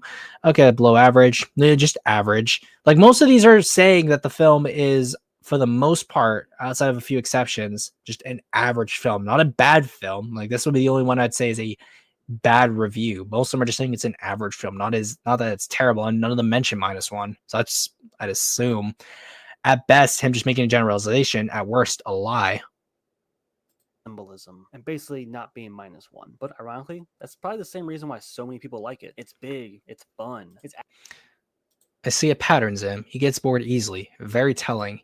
He needs flashy colors. Yep, and key jangles. Can't go wrong with the key jangles. People like GXK because it's not -1. Did anyone ever say, I am so happy this movie isn't like -1? I feel like that was a retroactive defense more than anything. No, it definitely was. But I do know there are people who do not like -1 and love GXK, and those people are always in the clear minority when you try to press them on anything. And I'm not even talking about big YouTubers. I just mean like randos in chats and like Discord, YouTube comments, stuff like that. They almost always never have a good defense. Action packed. The monsters are front and center. Yeah, it's a little goofy. It's very silly. Human characters aren't really that good, but the movie kind of knows that and just has fun with it. Then why make a movie in the first place? If you know that certain parts are going to be bad, why do you let them continue to be bad if you know it's a problem? Make them better. Like, I don't want to sit through you forcing yourself to make something. Like, I'll sit down if you have something to say and I'll watch it and I'll be like, I may not like it, but at least I know you have the effort. But from this characterization, what he is saying is that Wingard knew the humans were going to be bad, made them bad on purpose in order for us to really be wowed by the monster spectacle. But if the monster story is bad and the spectacle isn't all that impressive, then I'm just left with a bad film. Plan to have a review out here soon, and I'm pretty certain I'm going to work like -1 somewhere into the title, for the algorithm. But if you want to know my thoughts now, the movie was a lot of fun. I had a blast with it. It just goes so much bigger and more wild than the last movie did, and I was just all for it. And that's going to about do it, so see ya. You cut. All right, and the last one. And then once we're done here, we will be able to start pulling people in for just maybe we'll do like a 30-minute, some odd little discussion. Godzilla movie straight from Japan with a dramatic and serious story with a heavy focus on characters and Godzilla being a villain as well as a metaphor. On the other hand, we have a big budget American blockbuster with over-the-top action and a focus on monster fights and fun. Which do you choose? Both is good. To quote the ancient philosopher Blackaruni Stottle, no, we cannot have both. As well as the quote the Stoic Blackus Runalius, it is what it is. Schlop. So the latest entry in the MonsterVerse has been released, and that shit was a blast. Just when I thought they couldn't get any wilder, they went ahead and proved me wrong. If it isn't obvious, I like this movie a lot. Before I get into it and start talking about the movie itself and give my thoughts on it, I want to take a minute and discuss an elephant in the room. And it's some Say his words. We cannot have both. Say his words. We cannot have both. And I wish I should. I need to have the What a Wonderful Day clip. I'll find it eventually because I know there's going to be more slop content like this in the future that I'll have to respond to with this meme again. But yes, it is a wonderful day. I don't remember saying that last part, but I was probably right when I said it.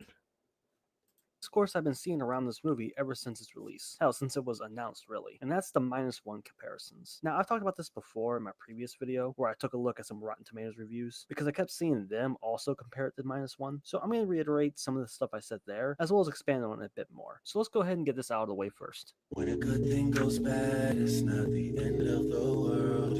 I was going to say, what's a Rooney to a non-believer? No, Nico, you got it wrong. It's what's a black to a non-believer? Come on, man.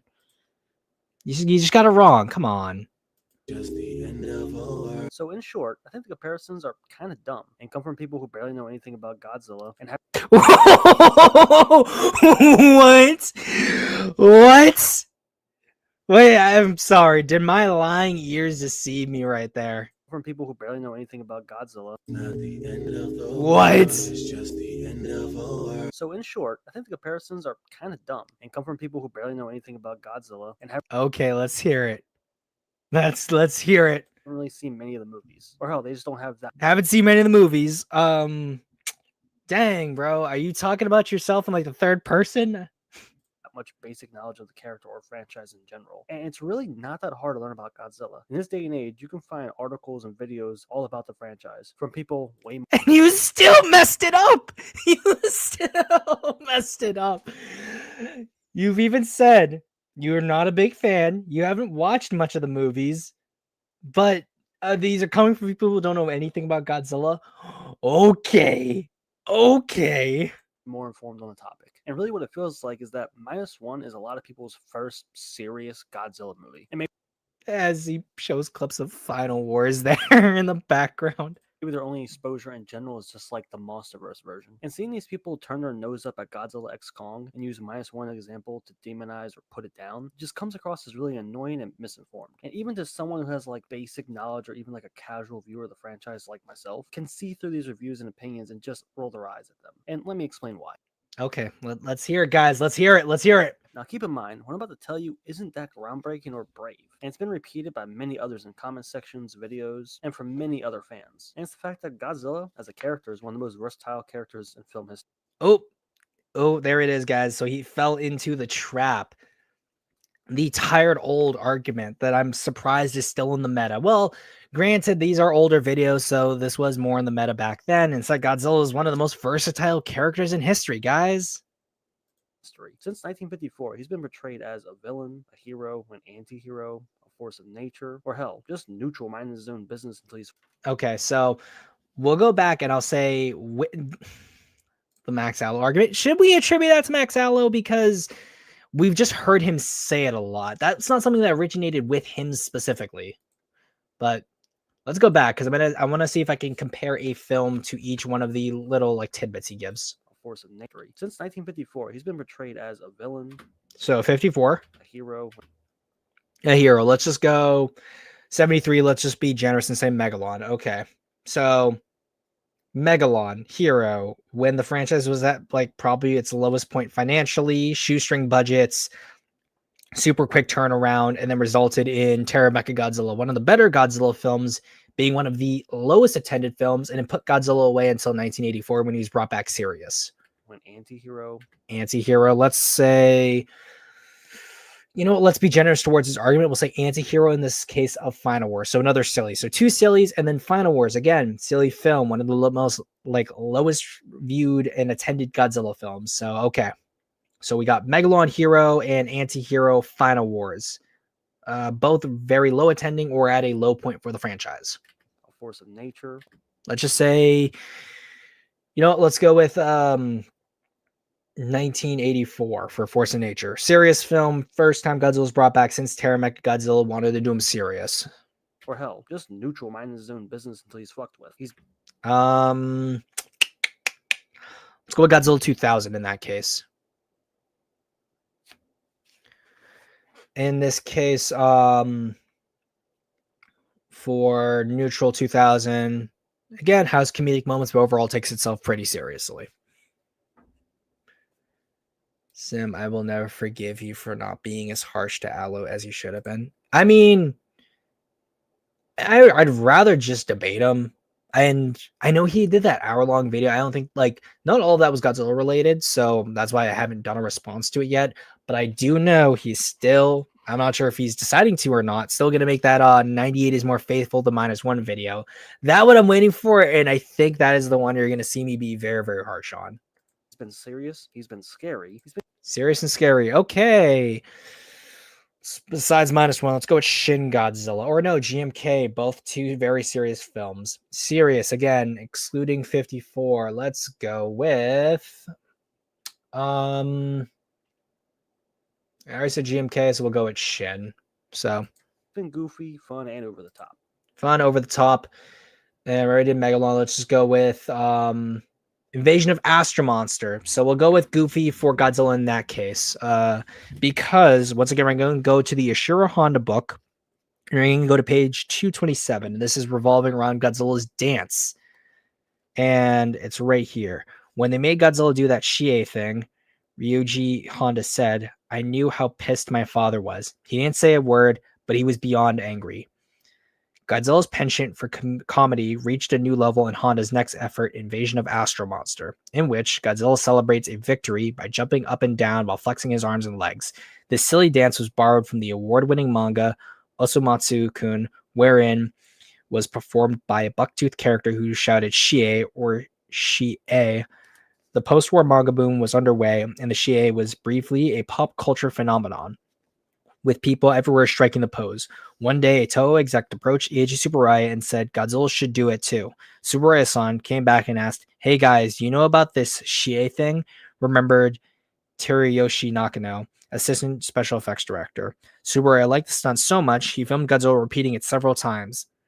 It was very familiar and fun to see it on the screen, Nakano said, but the audience's opinion was divided.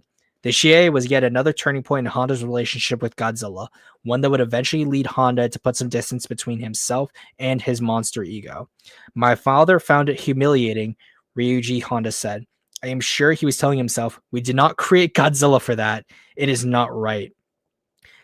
So, yeah, it's very clear if people like to say, like, oh, yeah, we're doing a silly Godzilla because Toho's done it before. And then there's Honda and Kayama, whose sentiments regarding the silly direction Godzilla took as time went on is very clear in those aspects. But let us keep going. Or, let's actually just hold off real quick because I want to go to page 230. And it's primarily just talking about as he moved away from the franchise and Fukuda stepped up. He remained the studio's primary director of science fiction films, but for a time, not those starring Godzilla. Toho briefly put the Godzilla franchise in the hands of skillful action director Jun Fukuda, whose Godzilla vs. the Sea Monster 1966 and Son of Godzilla 1967 were markedly different from Honda's films in style and tone. Fukuda had no qualms about having Godzilla play volleyball boulder with a giant shrimp or parenting a baby Godzilla.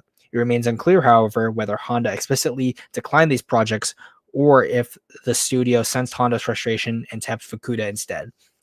Years later, Honda recalled, frankly, there's a part of me that felt I had made too many of these films. There were certain projects I would not have wanted to make. Son of Godzilla is something that I probably would have not been able to do. As you take a look back at my past work, you can see that I resisted personifying and giving human-like characteristics to the monsters. Those are things I truly had a different time in making and filming. Oh, and there's 05 trying to rage bait and failing, doing another common 05L for the stream, guys.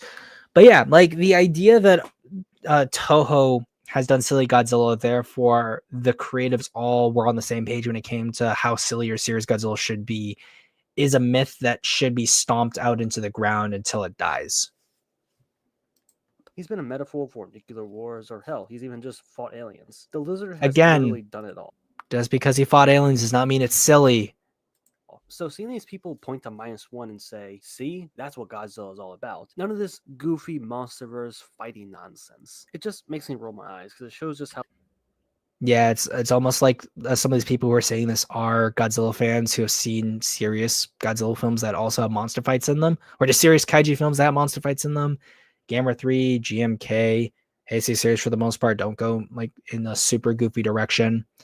How little they know about the series, and really their opinion. Or even another film that's like very bombastic but takes itself very seriously is Godzilla against Mechagodzilla. It does have some sillier moments when it comes to effects or how scenes play out, but overall the story is extremely sincere. The characters are taken seriously, and the human story is very well done. And I'm not sitting there wondering when's the next Godzilla scene. Same goes for Tokyo SOS. I know a lot of people don't like it as much, but I think Tokyo SOS is in a similar boat as well. It just isn't worth that much, because it might come as a shock to anyone who hasn't seen a Godzilla movie or even the clips online, but Godzilla has been goofy long before the monsterverse started. And there we go, there it is. Godzilla's been goofy before the monsterverse, therefore Godzilla is allowed to be goofy now. It's a stupid argument. Stop. Every time I hear this argument, just off to hang myself. Just it's funny because these people tend to forget that there was literally a serious Godzilla movie in the Monsterverse back in 2014. And again, people want to go back to that serious tone for that Godzilla movie. And there was also a pretty scary and very serious one in 2016. So the compare... Yeah, Shin Godzilla, the first live-action Godzilla film since the underperforming, very fun, bombastic Godzilla Final Wars, which is followed up by Godzilla -1 and the anime trilogy. All of these films coming out of Japan are all very serious. Should be very telling when it comes to what the Japanese want to do with Godzilla. Comparisons make no sense because these are two completely different type of Godzilla movies, going for two completely different styles and tones. Godzilla can literally be whatever the story or movie needs them to be. Now, No. if characters and their ideas can be whatever the story demands them to be, then they have no identity as characters. The reason why you create characters is in order for you to have a specific story or scenario in mind. There is definitely a wide range of stories and scenarios you can place characters in, but that does not therefore also mean that they can be in any story in any scenario. That's not how that works. It's not a like all in, all out type of scenario. Now, I think it's fine to prefer one over the other. That's not the issue. The issue is people using -1 to put down Godzilla X Kong and say, see, that's how it's done. The Japanese know how to handle the character. He's got to be serious. He's got to be a metaphor. Despite the fact that a lot of the sillier and over-the-top Godzilla movies came from Japan. Yeah, in the 70s and the 60s. And then the newest ones, again, underperformed. Let me just stop sharing because I do want to show that off, because at this point, I bet if anyone who kind of agrees with me is like, oh yeah, where are you getting these numbers from? So let me just pull up the pictures. And in the meantime, if you guys are enjoying the stream and you are new, a like and comment would be awesome. Share screen, Windows, there we go. So, perfect. So, besides obviously the anime trilogy, which had very little fanfare and attendance in the screenings were bad, sitting all the way down here. Godzilla's calling the New Empire right here. Terra Mecha Godzilla right here. Megalon! Goofy Megalon sits right down here, right above Final Wars. Goofy Final Wars. Godzilla versus Kong again, very low attending. And of course, with 98, it being so high, considering the fact that it was like first American Godzilla, definitely led into the film getting all the way up here. But considering 2014, King of the Monsters, both sitting above Godzilla Calling the New Empire and Godzilla vs. Kong, it should say something about the sentiment at least the Japanese have when it comes to Godzilla.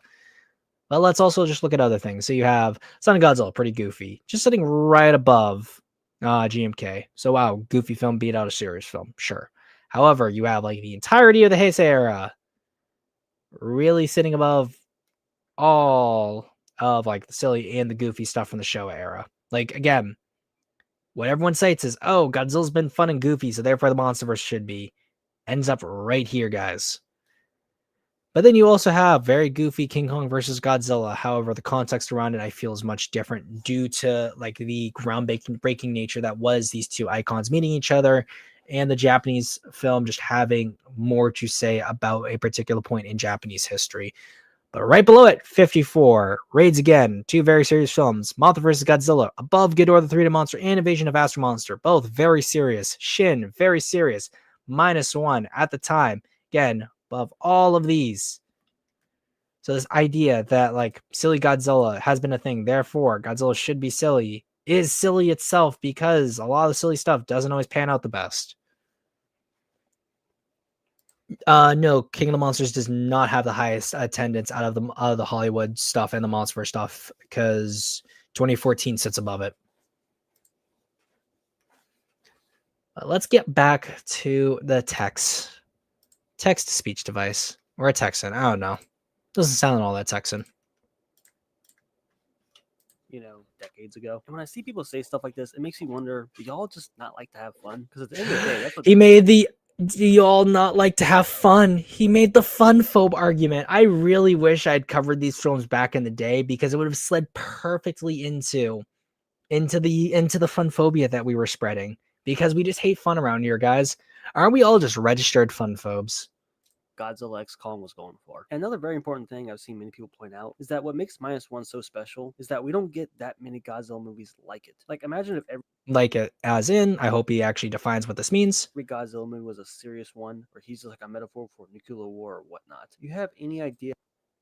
Oh wait, no, I'll let him finish because it gets even stupider. It gets even stupider. Godzilla movie was a serious one, where he's just like a metaphor for nuclear war or whatnot. Do you have any idea how quickly the franchise would have died if they didn't change it up? So the fact that except for the fact that for a continuous franchise, the Heisei series stayed pretty consistent in terms of its profits and attendance And then you have Shin and -1, both very serious Godzilla films that swept both of their years when it came to the Academy Awards in Japan. So I think serious Godzilla films are doing pretty well. Godzilla can be used in so many different ways is why he's been around for over 70 years. Yeah, so in conclusion, the comparisons are annoying and come from people who don't really know much about the franchise in the Like first place. you. And these are two completely different type of movies going for two completely different things. And on that note, I wonder how these people feel knowing that the director of -1 and Godzilla X Kong actually talk to each other in an interview and have great respect for each other's work and how they handle the character. With Takahashi himself stating that by having these different versions, it helps capture Godzilla and what made him so popular for so long. Yeah, so Let's in see conclusion, what shows said again. two So what completely he different says type of here movies, is, going for two completely different type of movies, going for two however, the fun and psychedelic Godzilla from the show era that you are saying completely is different things. also an important element of And on that Godzilla. note, And I just want to pause it because you, Adam, have inherited that side of this character. You can take the totally opposite direction. Well, I understand what Yamazaki is saying, but I would consider his film to be a very fun and enjoyable experience as well. But just because Adam Wingard is taking the fun psychedelic aspect of Godzilla does not therefore excuse the poor effects and the poor writing. Just as a serious Godzilla film that is poorly written is not excused either.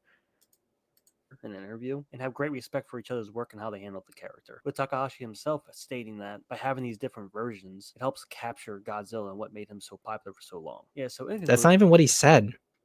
Like we see what he says there.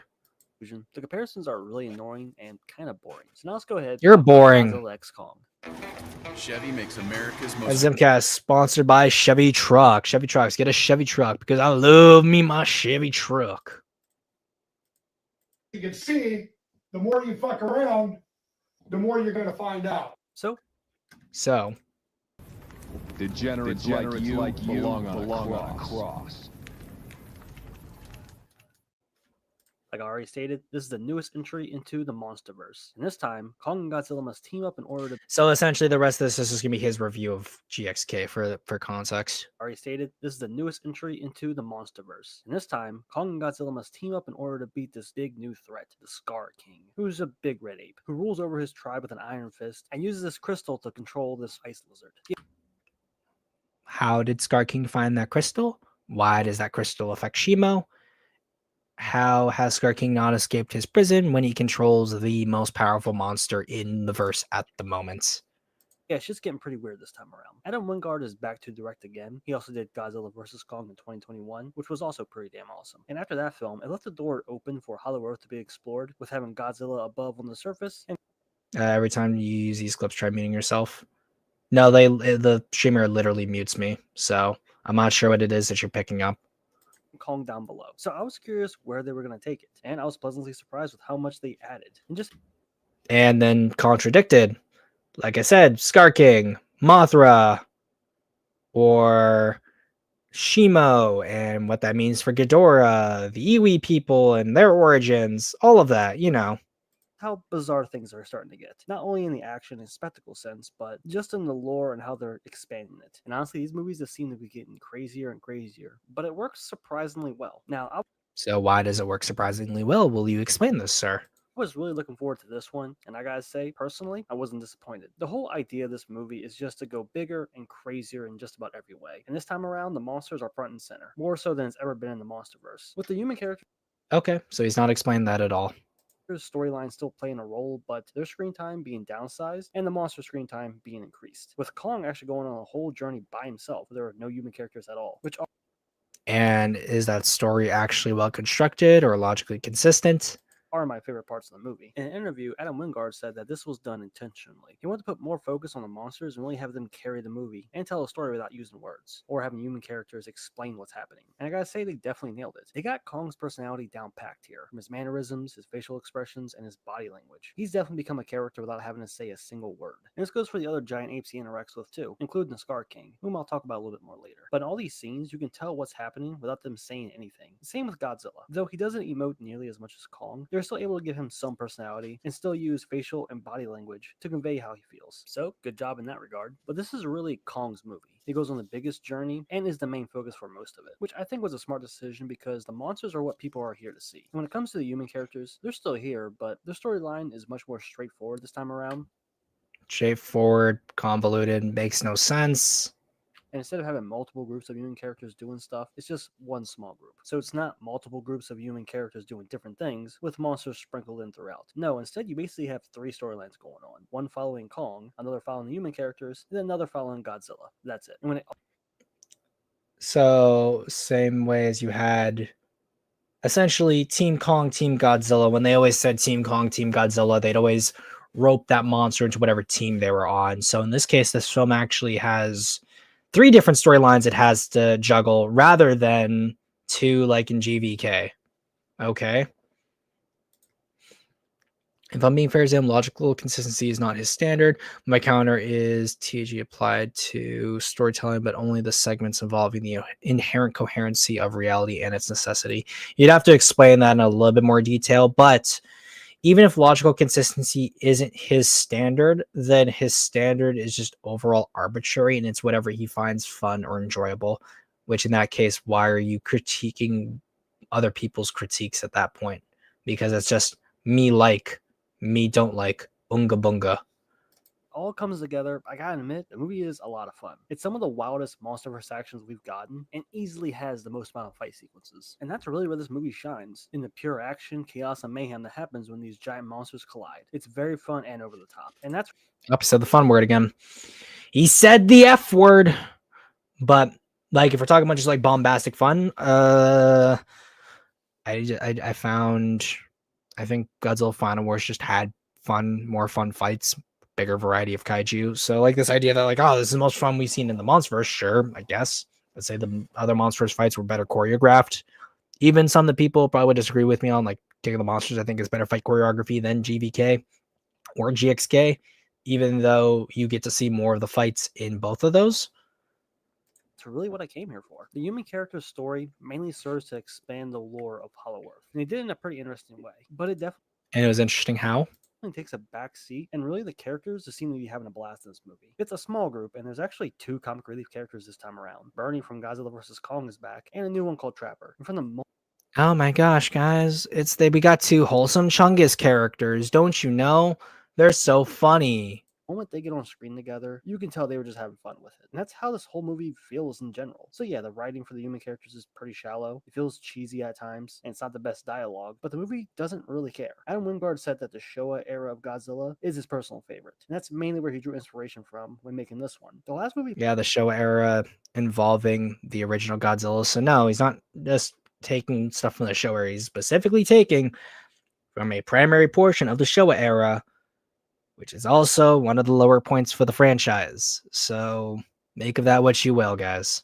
We pushed it a bit, but this one goes even further. I want to talk a little bit about the new antagonist, Scar King. I think as a villain, he was just okay. I want to see a lot more of him, but he really doesn't show up until the second half of the movie. But his introduction scene and his first fight with Kong was really great. Again, they were able to convey what was happening without using words. They easily portrayed Scar King as being a total piece of shit and ruling over his people as an oppressive king. It was really a great scene and one of my favorites in the whole movie. So Scar King himself is pretty serviceable. His fights are pretty fun, and we get some decent lore about him, but I just wanted to see more of decent lore. How exactly? Because we can decently explain how his inclusion within the Monsterverse contradicts other external material, creates another ancient rival for Godzilla that has transcended the modern age. Of him. So just overall, he was alright. And the music wasn't that bad either. It's fun, loud, and at times a bit campy, but again, it fits pretty well. Now, if I had to complain about something, it would be that Godzilla has less screen time than Kong. Like I said earlier, this is really Kong's movie, so that might disappoint some people. Godzilla's in the movie, don't worry, but you mainly see him a few minutes at a time, then it cuts to either Kong or the human characters. And then it cuts back to Godzilla again for a few minutes doing something else. And that goes on until the final battle. So not really a big negative, but if you're looking for like Godzilla... Yeah. Well, he's about to say be the main focus, you'll be disappointed. But don't... Yeah, so that's going to be a big negative for someone. Almost like these standards that you're giving are arbitrary. Exposition means no plot holes in them. Stop thinking the movie doesn't care. Exactly, the movie doesn't care, so why should I?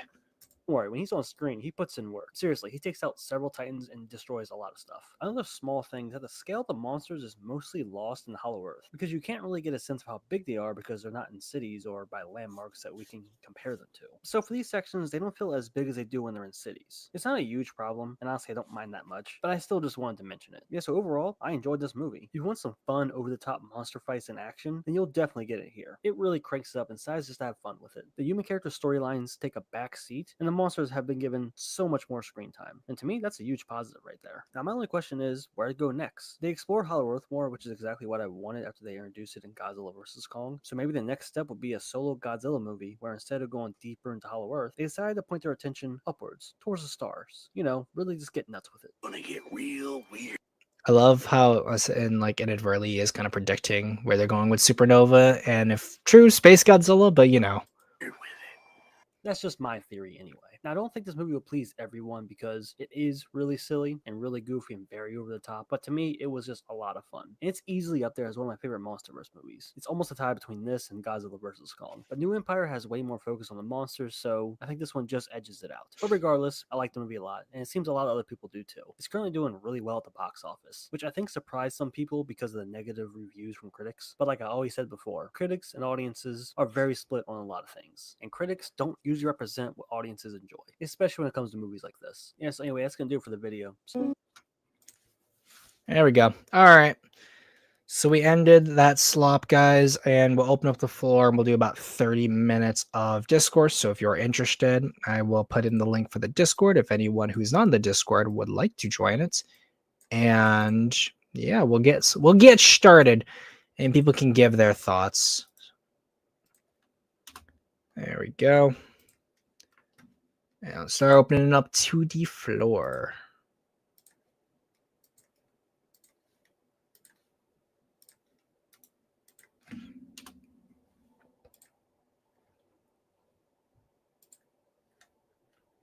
Quit having fun. Oh, I love the memes. But while I'm waiting for people to come in, I'll just play some music in the background. Oh, we already got one in. It is the loud. Never mind. Dude, like, all I want to say is, in that interview with Yamasaki and the other guy, Yamasaki clearly is saying that because of IP. Like, dude, how are we thinking that directors tell the truth on interviews in 2025? But I mean, clearly this guy liked GXK, right? So it makes sense that he will buy into that bullshit. Whatever. He said something, so that means it's true. Literally. Yeah, it's not like they literally signed a contract saying that they cannot say anything negative about the other's work. Well, it's also not even the fact, like, whether an NDA was signed or not. Like, when you're in the industry, or just any industry in general, there is a unwritten rule just not to, like, really talk too, like, negatively about other people's projects. Because ultimately there is a phenomenon. Yeah, there's just a heavy amount of, like, like sometimes nepotism, but some of it is just like you have to play politics.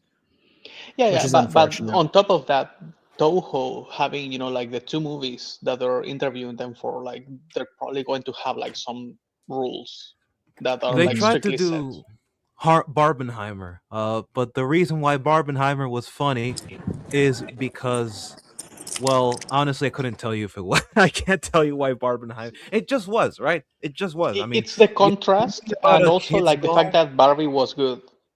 No. I'm not gonna unpack. No, it wasn't. No, it wasn't. Yes, it was. The only good part was Ryan Gosling, because it's Ryan Gosling, aka literally me. So, what I was gonna say. Oh, so that's what you're saying. Oh, okay, never mind then. Yeah, no, Barbie's a masterpiece. Yeah. I take it back. How is it rage bait, like a Rooney? Rage bait. That was rage bait. Comment 050. And by the way, hi guys, hi Minecraft, hi 2005. Hello. So this video was actively painful. I wanna address something that me and the people on the stream yesterday actually talked about. The fact that nobody can really take the creature feature generally seriously, and how stupid that is. It's like, yeah.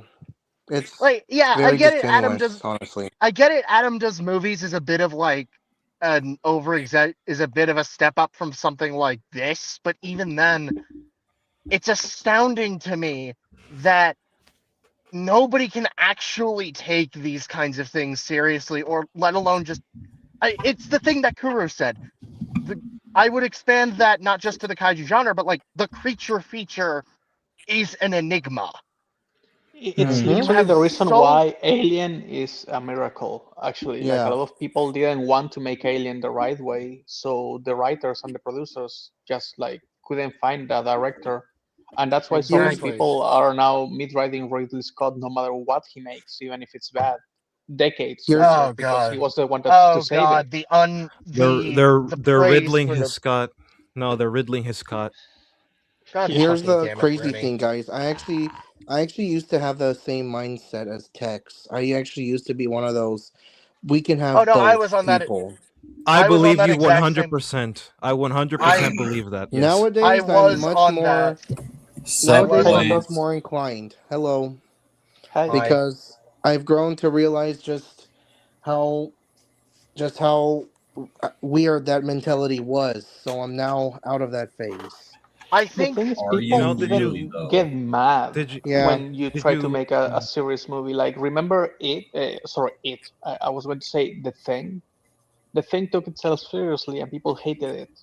So yeah. sometimes when you take it seriously, people like they try to dump you down. It's like the crab. Heck, Do you know the crab thing? Primitive War took itself relatively seriously, Yeah. and Yeah. Oh, people. Zim, did you see what I mentioned in chat earlier? What I said about what was it? Let me About see if I the can find it. transcendental argument, Yeah, no, or that, but also something else that came before. I don't know what it was, but I was was it basically before repeating you it. said that? Yeah, it was a completely different This point. one, or Uh, let me see. No, not that one. how I many? mean, yeah, I was hoping you saw that one, but I'm I talking about did, a yeah, different yeah, yeah. one. Or further up. Uh, yeah, more further up. Let me see if I can find it.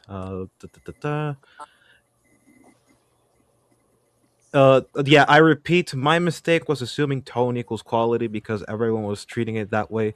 Because serious story equals will be good and silly equals will be bad. But these people in particular, at least people like Tex, will say that that's a good thing. All for the sake of novelty, all for the sake of well, actually, yeah, novelty and variety. And never for anything else. That's the point that I wanted to make. I didn't know if it was addressed or not. I was like I think briefly. I think It was addressed briefly, inherently, yeah. I think Okay. like a while ago, I would have said, I would have said you need those bad movies because not everyone's going to be a good director. I think inherently that does apply. That said, masterpiece is not something you should consider the quality. I'd say it's something that you should consider an exception. Good The thing, is the standard, and even yeah. then, not everyone, and even then, the fact that not every director is going to be that. And not everything It, has to be like Shakespearean Not levels of the thing everything. is, No, it's you not even. don't It's not need. even that not everything has to. It's that not everything objectively will be. Yeah. Yeah, Okay, exactly. no, That's what I wanted to I say. agree with Minecraft World on this one actually. That ideally it would be, but realistically, it wouldn't.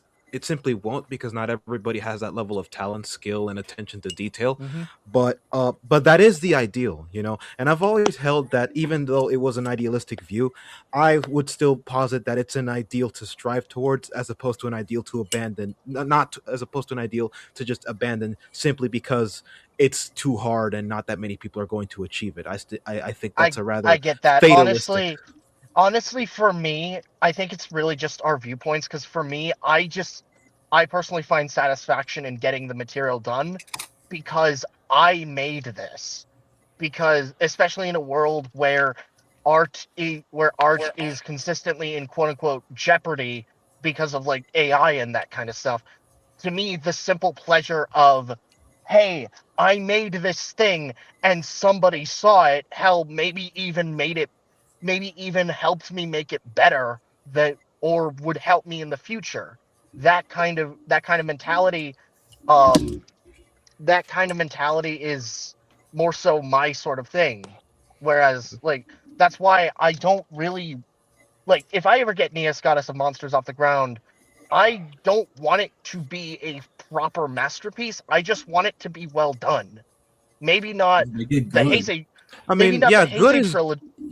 no, Maybe good not is the definitely is a goal, a good goal. I do think it's a good goal to have. So no, Yeah, I because it's get it. already I understand. hard. Well, I yeah, think maybe also not. like with art, Yeah. there's art that is good, and like I think that there, and by good, I mean of quality. So I use the word quality, but then there's art that is meaningful. Meaningful art does not always mean it is of quality because you're going to derive meaning from various different ideas, topics, or circumstances depending on where you are in your life. But it is the meaning that you derive from the art, which is usually supported by the quality itself, that allows the art to transcend and be a masterpiece in and of itself. Exactly. Mhm. So Jurassic. I think it's a Jurassic. very basic thing. Sorry to cut you off. I know I'm talking a No, lot. you're good. Uh, You're good. I think it's something very basic that a lot of people would agree. Things should be good rather than bad. I don't think that's Yeah, entirely contentious. exactly. Or like Even human even parts of a if monster movie should be good. They shouldn't be bad. It shouldn't be a badge of pride to go around and say that certain aspects of your film are skipped through in order to watch it other also, portions. I think, tying this back to what I said about the creature feature, I think it's also a partial aspect of ignorance because sometimes these things are good. Like there are genuinely well-crafted stories that people just ignore for whatever reason. Off the top of my head, one of the first examples is Gamera the Brave, a story that is Yeah. really well done with a surprisingly well crafted human cast, especially in the children's side, and a really strong balance of maturity and silliness, and yet not many people actively acknowledge it in comparison to something like the Heisei trilogy or fuck even the original series, which itself has its own perception because nobody actually bothered to try and engage it.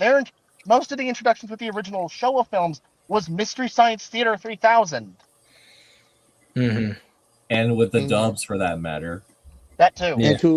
And to some extent, Rebirth is in the same position as the Brave, I believe. Yes. Yes. And I think part of that was because of like what happened with the Godzilla animes. Attack on Titan was ending at that point, and from what I remember, people were getting very contentious over AOT's ending. And And also like the fact that a it bunch was of on Netflix, which means that it's just going to be literally yeah, drowning in a sea of content. Yeah, Netflix unfortunately. series generally have their reputation, some more deserved than others. Seven Deadly Sins. Well, But I don't think Seven Deadly Sins is like a Netflix series. I think it just is on Netflix because I think I thought that was a Netflix series. no. Yeah, so did I. No, I it's think the on first time I Netflix. started Doesn't watching mean it, it it was like a wasn't. Netflix original. I mean, Yeah. it's distributed by it, and the thing Okay. is, even when Netflix Okay, says so that they have like an original, it's actually not made by them. It's just that they bought the rights and they say that it's yeah. an original. It's for like the them. same thing they did with like Beastars. Like yes, like it has like the Netflix logo, but it's only a distribution. Yeah, it's like That makes it's like like saying Netflix original sounds better than saying a Netflix exclusive because exclusive kind of engenders people to be like, oh, we kind of took this from every other place, so you have to watch it through us. Yeah. But yeah, it's like it so it's not even just like the lack of wanting things to be better. It's also the ignorance to, I would say, the genre bias, I would say, considering especially in a rise of the lessening of sincerity in the modern day, it just it's I think it's really a domino effect, if anything. Yeah. I mean, it's a lot of things. I also think that these kind of people don't value their time at all. Mhm. And I'm saying And that as someone who, for example, procrastinates a lot. But the thing is, Oh, when same. you actively choose that you want to watch like bad movies, it's either because again you don't value your time, or two because like you just like I don't mind that because like if you're just wanting something like background noise or something, or just in a Oh, in a bored mood and no, wanting to I pop get it, something but on. I don't that's the mind thing that. because I was going to circle back to it because here's the thing: like when these people say, "Oh, I like it," it's like you like the experience in theaters, right? Like the first time, but you're not thinking of rewatchability because the thing is, the more you watch Yeah. GXK, GBK, the more you realize this is actually bad, right? Like Uh-huh. with Yeah, Transformers that's 4 I mean, I could or still. 5. I guess it's a me thing, but I could still like enjoy like. I'm not. Heck, I'm even not above my sins. I like watching big monkey fight big lizard. No, no, I do even it I too. mean, You even know, true, but like that's not I really the also put it in conversation the being had. I background. I mean, mean, yeah, this has I been know. said to death. I thought I wanted to throw it out there. Like, even Yeah, I this can is Endgame is something that's understand what having been you this. said guys to are saying. death. Okay. I Even Yeah, understand. Endgame always. is There's Oh, always having. going to oh, be five, some shut up. person. Wait. Nico, then 05, then Black. All right. I was about to say like I could understand what you guys were trying to say. Just wanted to throw it out there. There. All right. Even Endgame is like having this problem. Like it's not really kind of rewatchable, but it's only like a theater experience. Yeah. And No, about yeah, no. Endgame is kind of one of the perfect examples of this, where in retrospect, that film has a myriad of problems. Even as someone who, there are parts of it that I'm fully willing to defend, and I still generally enjoyed the film, but it is a movie that is primarily made for the theatrical experience. I Hell, mean, Zim, it's you an said the same thing event. about No Way Home Like earlier in the it's yeah. stream. literally the event Yeah. of 2 decades almost. Yes, Like and another thing is that the superhero genre is kind of in like no different in terms of well, I don't want to be so rational like silliness like the creature genre, and yet the superhero genre gets a lot of essays on It's online, but the creature Because features almost superheroes are rarely so do. popular. They I bring know. out I mean, it's not just superheroes are that. like it's because humans, superheroes but are more just popular. It's, and not True, just that, but but they're also more human in a sense, and by yeah, extension, I think more versatile than a monster. actually, I think a I would say they're better, more actually, no, I versatile think than a better, monsters. I mean, I Oh, go get what you're Minecraft. trying to say, but I I guess would even then, actually like make a you have better like characters like comparison. Hulk that are like more monster-like, and yet he's still like could be still relatable. yeah. About some Because mutants of the and human side. Spider-Man. Yeah. Yeah. Well, I think that's Yeah. the problem too, is that because Yeah, in I would most, like a actually, lot of I creature think a movie better stuff. comparison than the superhero. I know, go Minecraft, go. I'll wait. Mhm. Yeah, I think a better comparison would be Mecha, because like you have that inherently human aspects, but on a large scale. How many video essays have there been on Evangelion and Gurren Lagann alone? A We're just lot. Actually, Gundam. scratch that. Not to Gundam. be that guy, but the Evas aren't mechs. They're basically cyborgs. Well, they're basically Technic- kaiju, that but would like, Oh yeah, they're basically kaiju. If you could well, really I would think. also say too, another thing when it comes to like the creature feature and the kaiju genres, again, it comes down to the fact that like the writing on the human side is often considered to be bad, or people will overtly forget about it. So therefore, half of the film is missing essentially. Whereas with the mecha genre, you need the human element to support the mecha element, and therefore the mecha element succeeds as a result. But I also think there's other things to add to that. I believe that like why mecha has popped off while kaiju hasn't is like a whole nother discussion in and of itself. But I think again, Yeah. it just comes down to the Actually, fact that I would people don't want to like actually I engage would in the human contest stuff. that. I would contest that argument by saying Transformers. Like I would say like in the cultural zeitgeist, well, no, because actually, what would you be addressing in that argument? I'm curious. Like Because I'm not really sure where the whole disagreement is. human element. All I heard was wait, the human element. oh my god, oh my god. Yes, So to make the argument, he decided to become the mecha. He's a clanker now. The clanker. He's activating his clanker powers. It's Yeah. Clanky He's time, going chrome. boys. Watch He's out, going guy. Skynet Watch out. mode. Watch. Well, I'm saying, watch out, guys. He's The going wire chrome. back He's trying to going talk to online. us in his language. He's I'll going talk back to online. him. He could All be you. right, He could all be right, you oil now, but, drinker. like, 0010011. I'm Beep, gonna boop, talk to beep. you in binary, bitches. Oh, hey, Zim. By the way, I just wanted to say, because I've been noticing right now in the stream, not the stream, but the actual call, because of network. I think our different networks. I think it's causing a lot of us to overlap when we talk. Yeah. Yeah, no, that's that's guess basically what so. it is. Yeah. It is what it is. It is Mhm. what It it But is what it is.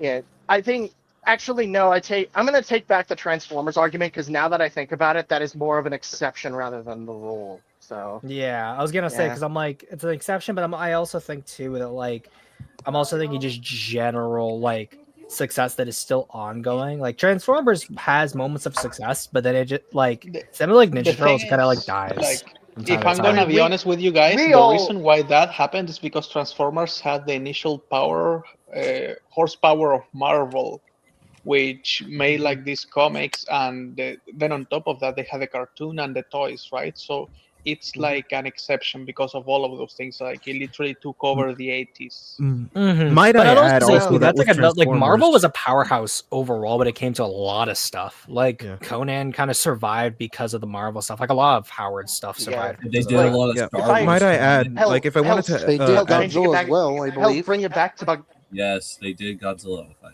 in the 70s. yeah, and I remember that from what I remember with that was a big deal even at the time. Yeah, might I because it's also add, Godzilla in the Marvel One sec, universe. wait, let Blood Black speak. yeah, I was gonna say that not to add to the the Transformers and the superhero stuff point, the stuff about Marvel, and also just including DC by extension, and just basically anything involving superheroes.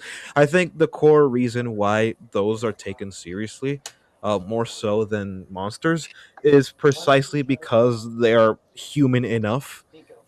They have two major qualities: sapience and what was the other one? Sentience and sapience. Those are the two basically. Sentience and They, sapience, which and is something that is very difficult to replicate with something like Godzilla. Hell, even the most humanoid monsters. I think the closest you're gonna get to that is Ultraman. yeah, and I Is wanted he to a include the monster? fact. I wanted to He's an include the alien. fact Like, he's an that alien 05. I I know. wanted to include the fact that because of this sentience and sapience, and the ability to communicate those things, um, you can develop a personality. But even if the characters are not human, even if they're aliens, even if they're robots, you can still have these characters go through arcs, or have them learn things, kind of like how a human would, and have them be endeared to the audience. It's kind of hard to Exactly. do that with monsters because monsters, by definition, cannot act how a human can. Monsters, a lot of the Or even when definitions they used do for monsters act, in it's supposed to be horrifying if they do act like us.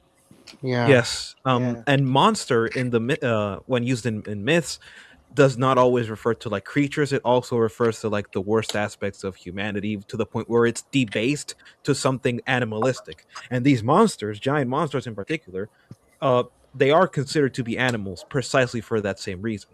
So I would that makes them by definition not as versatile as something as like, And I don't even know, when they aren't Spider-Man. and even when they aren't animals in nature, they are equated to something more divine-esque. See, Even like Sometimes, Troll, yes. Troll 2. Yeah. Yeah, I was sometimes gonna it's say like divine or spiritual. I was gonna say Or the Tiamat, tailed but beast. that works. I was gonna They're say eating Tiamat and them. They're Orochi, but that eating works too. me. Like, Also, like, so there was one thing that I was like going to say, but like we deviated.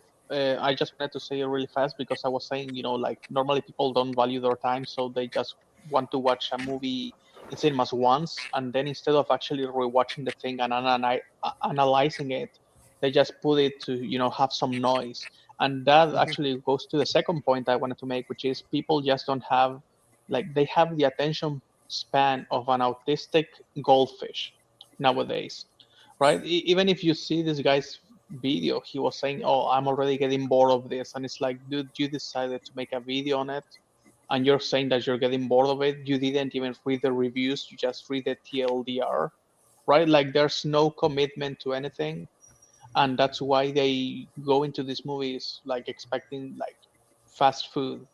the thing I personally don't understand is why they get so defensive about their fucking fast food, because like I Because they're wouldn't emotionally get it. attached to it. Yeah, they're emotionally Yeah, attached. I guess that's also part of it. Yeah, right. Because yeah. I guess it has to be that. But also like they're not in enough. There's not enough attachment for them to actually think about it at any point, right? Like there's like a 0%, 0.02% of interaction with the actual themes, and they just Yeah, want the aesthetics of it. So I think that's it's one like an extreme. empty attachment. Yeah, no.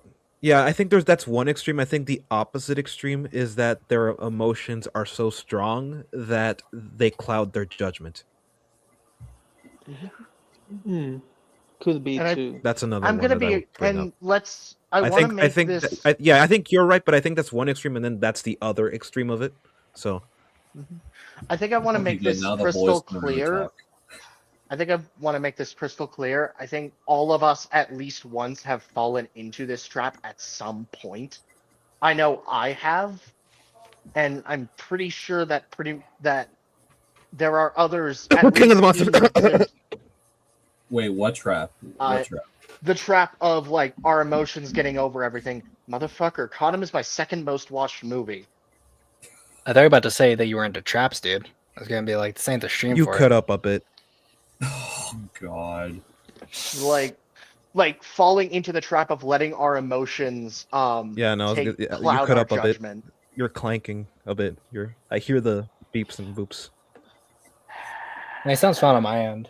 He sounds fine on my end too. To me, it sounded fine this time. You were saying Minecraft? Yeah, Oh, it might be me then. Yeah, but like, yeah, I think all of us have at least at one point fallen into this trap. I know for me it was GXK is a recent example, like very prominently recent example, and I think because of that, that's why I've started reanalyzing a lot of my interests in media, like why I like the things that I like. And Correction. I think that's small correction. Superman was your biggest example. Oh boy.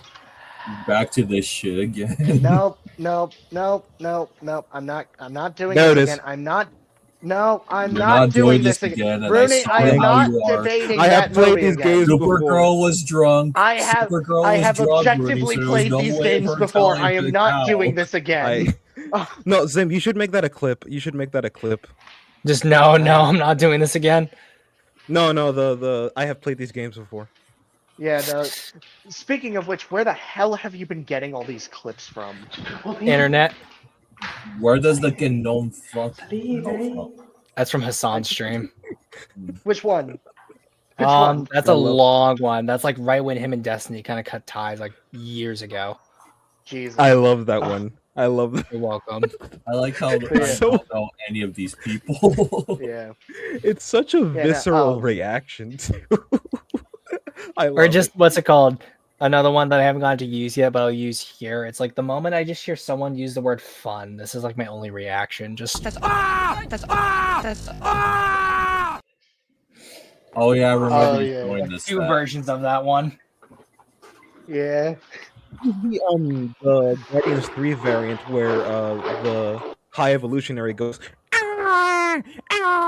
that one where he's mocking Rocket for crying. Oh, I do need to get that one too. This that one's perfect. It was awesome. You when all- he finally There beat his are ass. several. You also need to go through the Americans Don't Understand Godzilla stream to get the clips that you mentioned there. Yeah. That is true. I do have Guardians 3. I so I can will tell you which. kill you. I will send you to Jesus.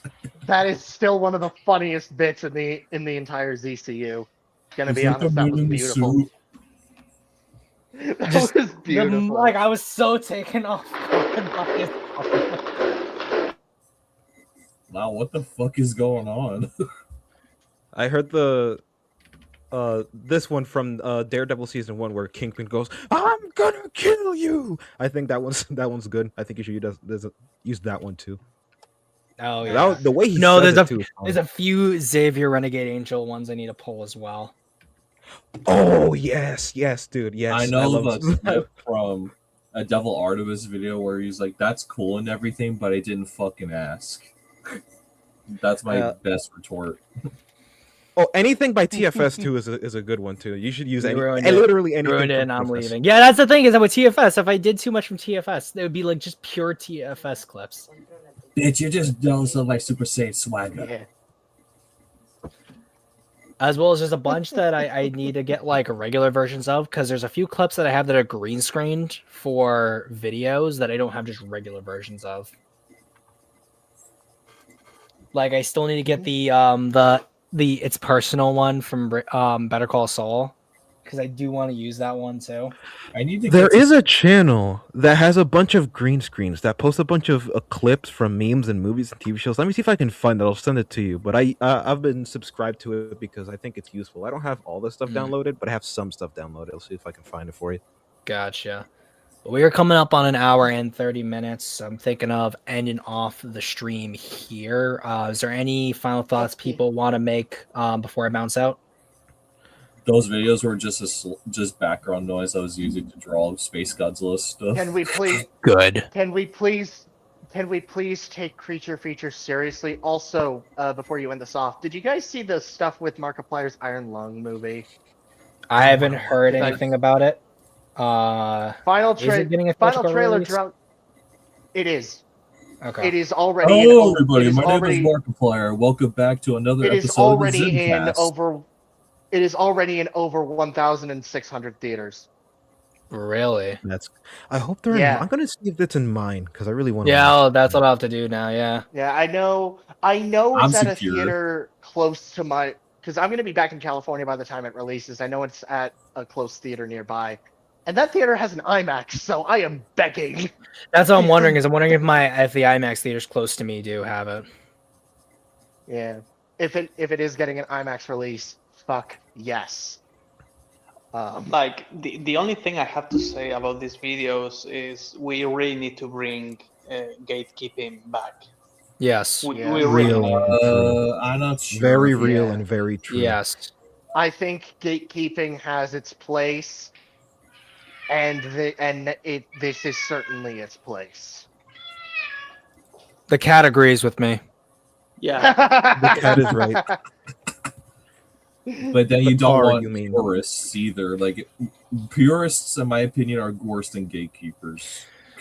I think that's where Okay the to be line comes wrong. into play, and I believe that that's where you need to have the discourse around it in order to like properly understand where someone's a purist versus like a gatekeeper. Yeah, thing because is, I nobody think that likes the amount. Wonder from Pokemon, and nobody likes a Sponge Boomer from SpongeBob. I just think that the amount of purists will be less than the amount of tourists. That's true, and I'll take Because it more rhymes. purist over more tourist. Excellent points. Your cat. Maybe you should let your cat be another member. Lau, send Dude, pictures if of I your, could- Lau, send pictures of your Okay. cat in Discord, Yeah. please. Yeah. Yeah. I want to see the pussy. And with that, you can find me on Twitch. Honestly, bitch, shoot. I post and argue with people on X. I have a Patreon, Instagram, and DeviantArt where I post my art. Speaking of art, go on to Patreon. I do art stuff there as well as more stuff on writing. I'm going to have an essay out shortly that's going to go over my book, and I'm going to have a few chapters done very soon for people to look at and start talking about. Is there anything anyone else wants to shill? I have a YouTube channel. I did a stream on Adam Does Movies' Primitive War review yesterday, and it was pretty fun.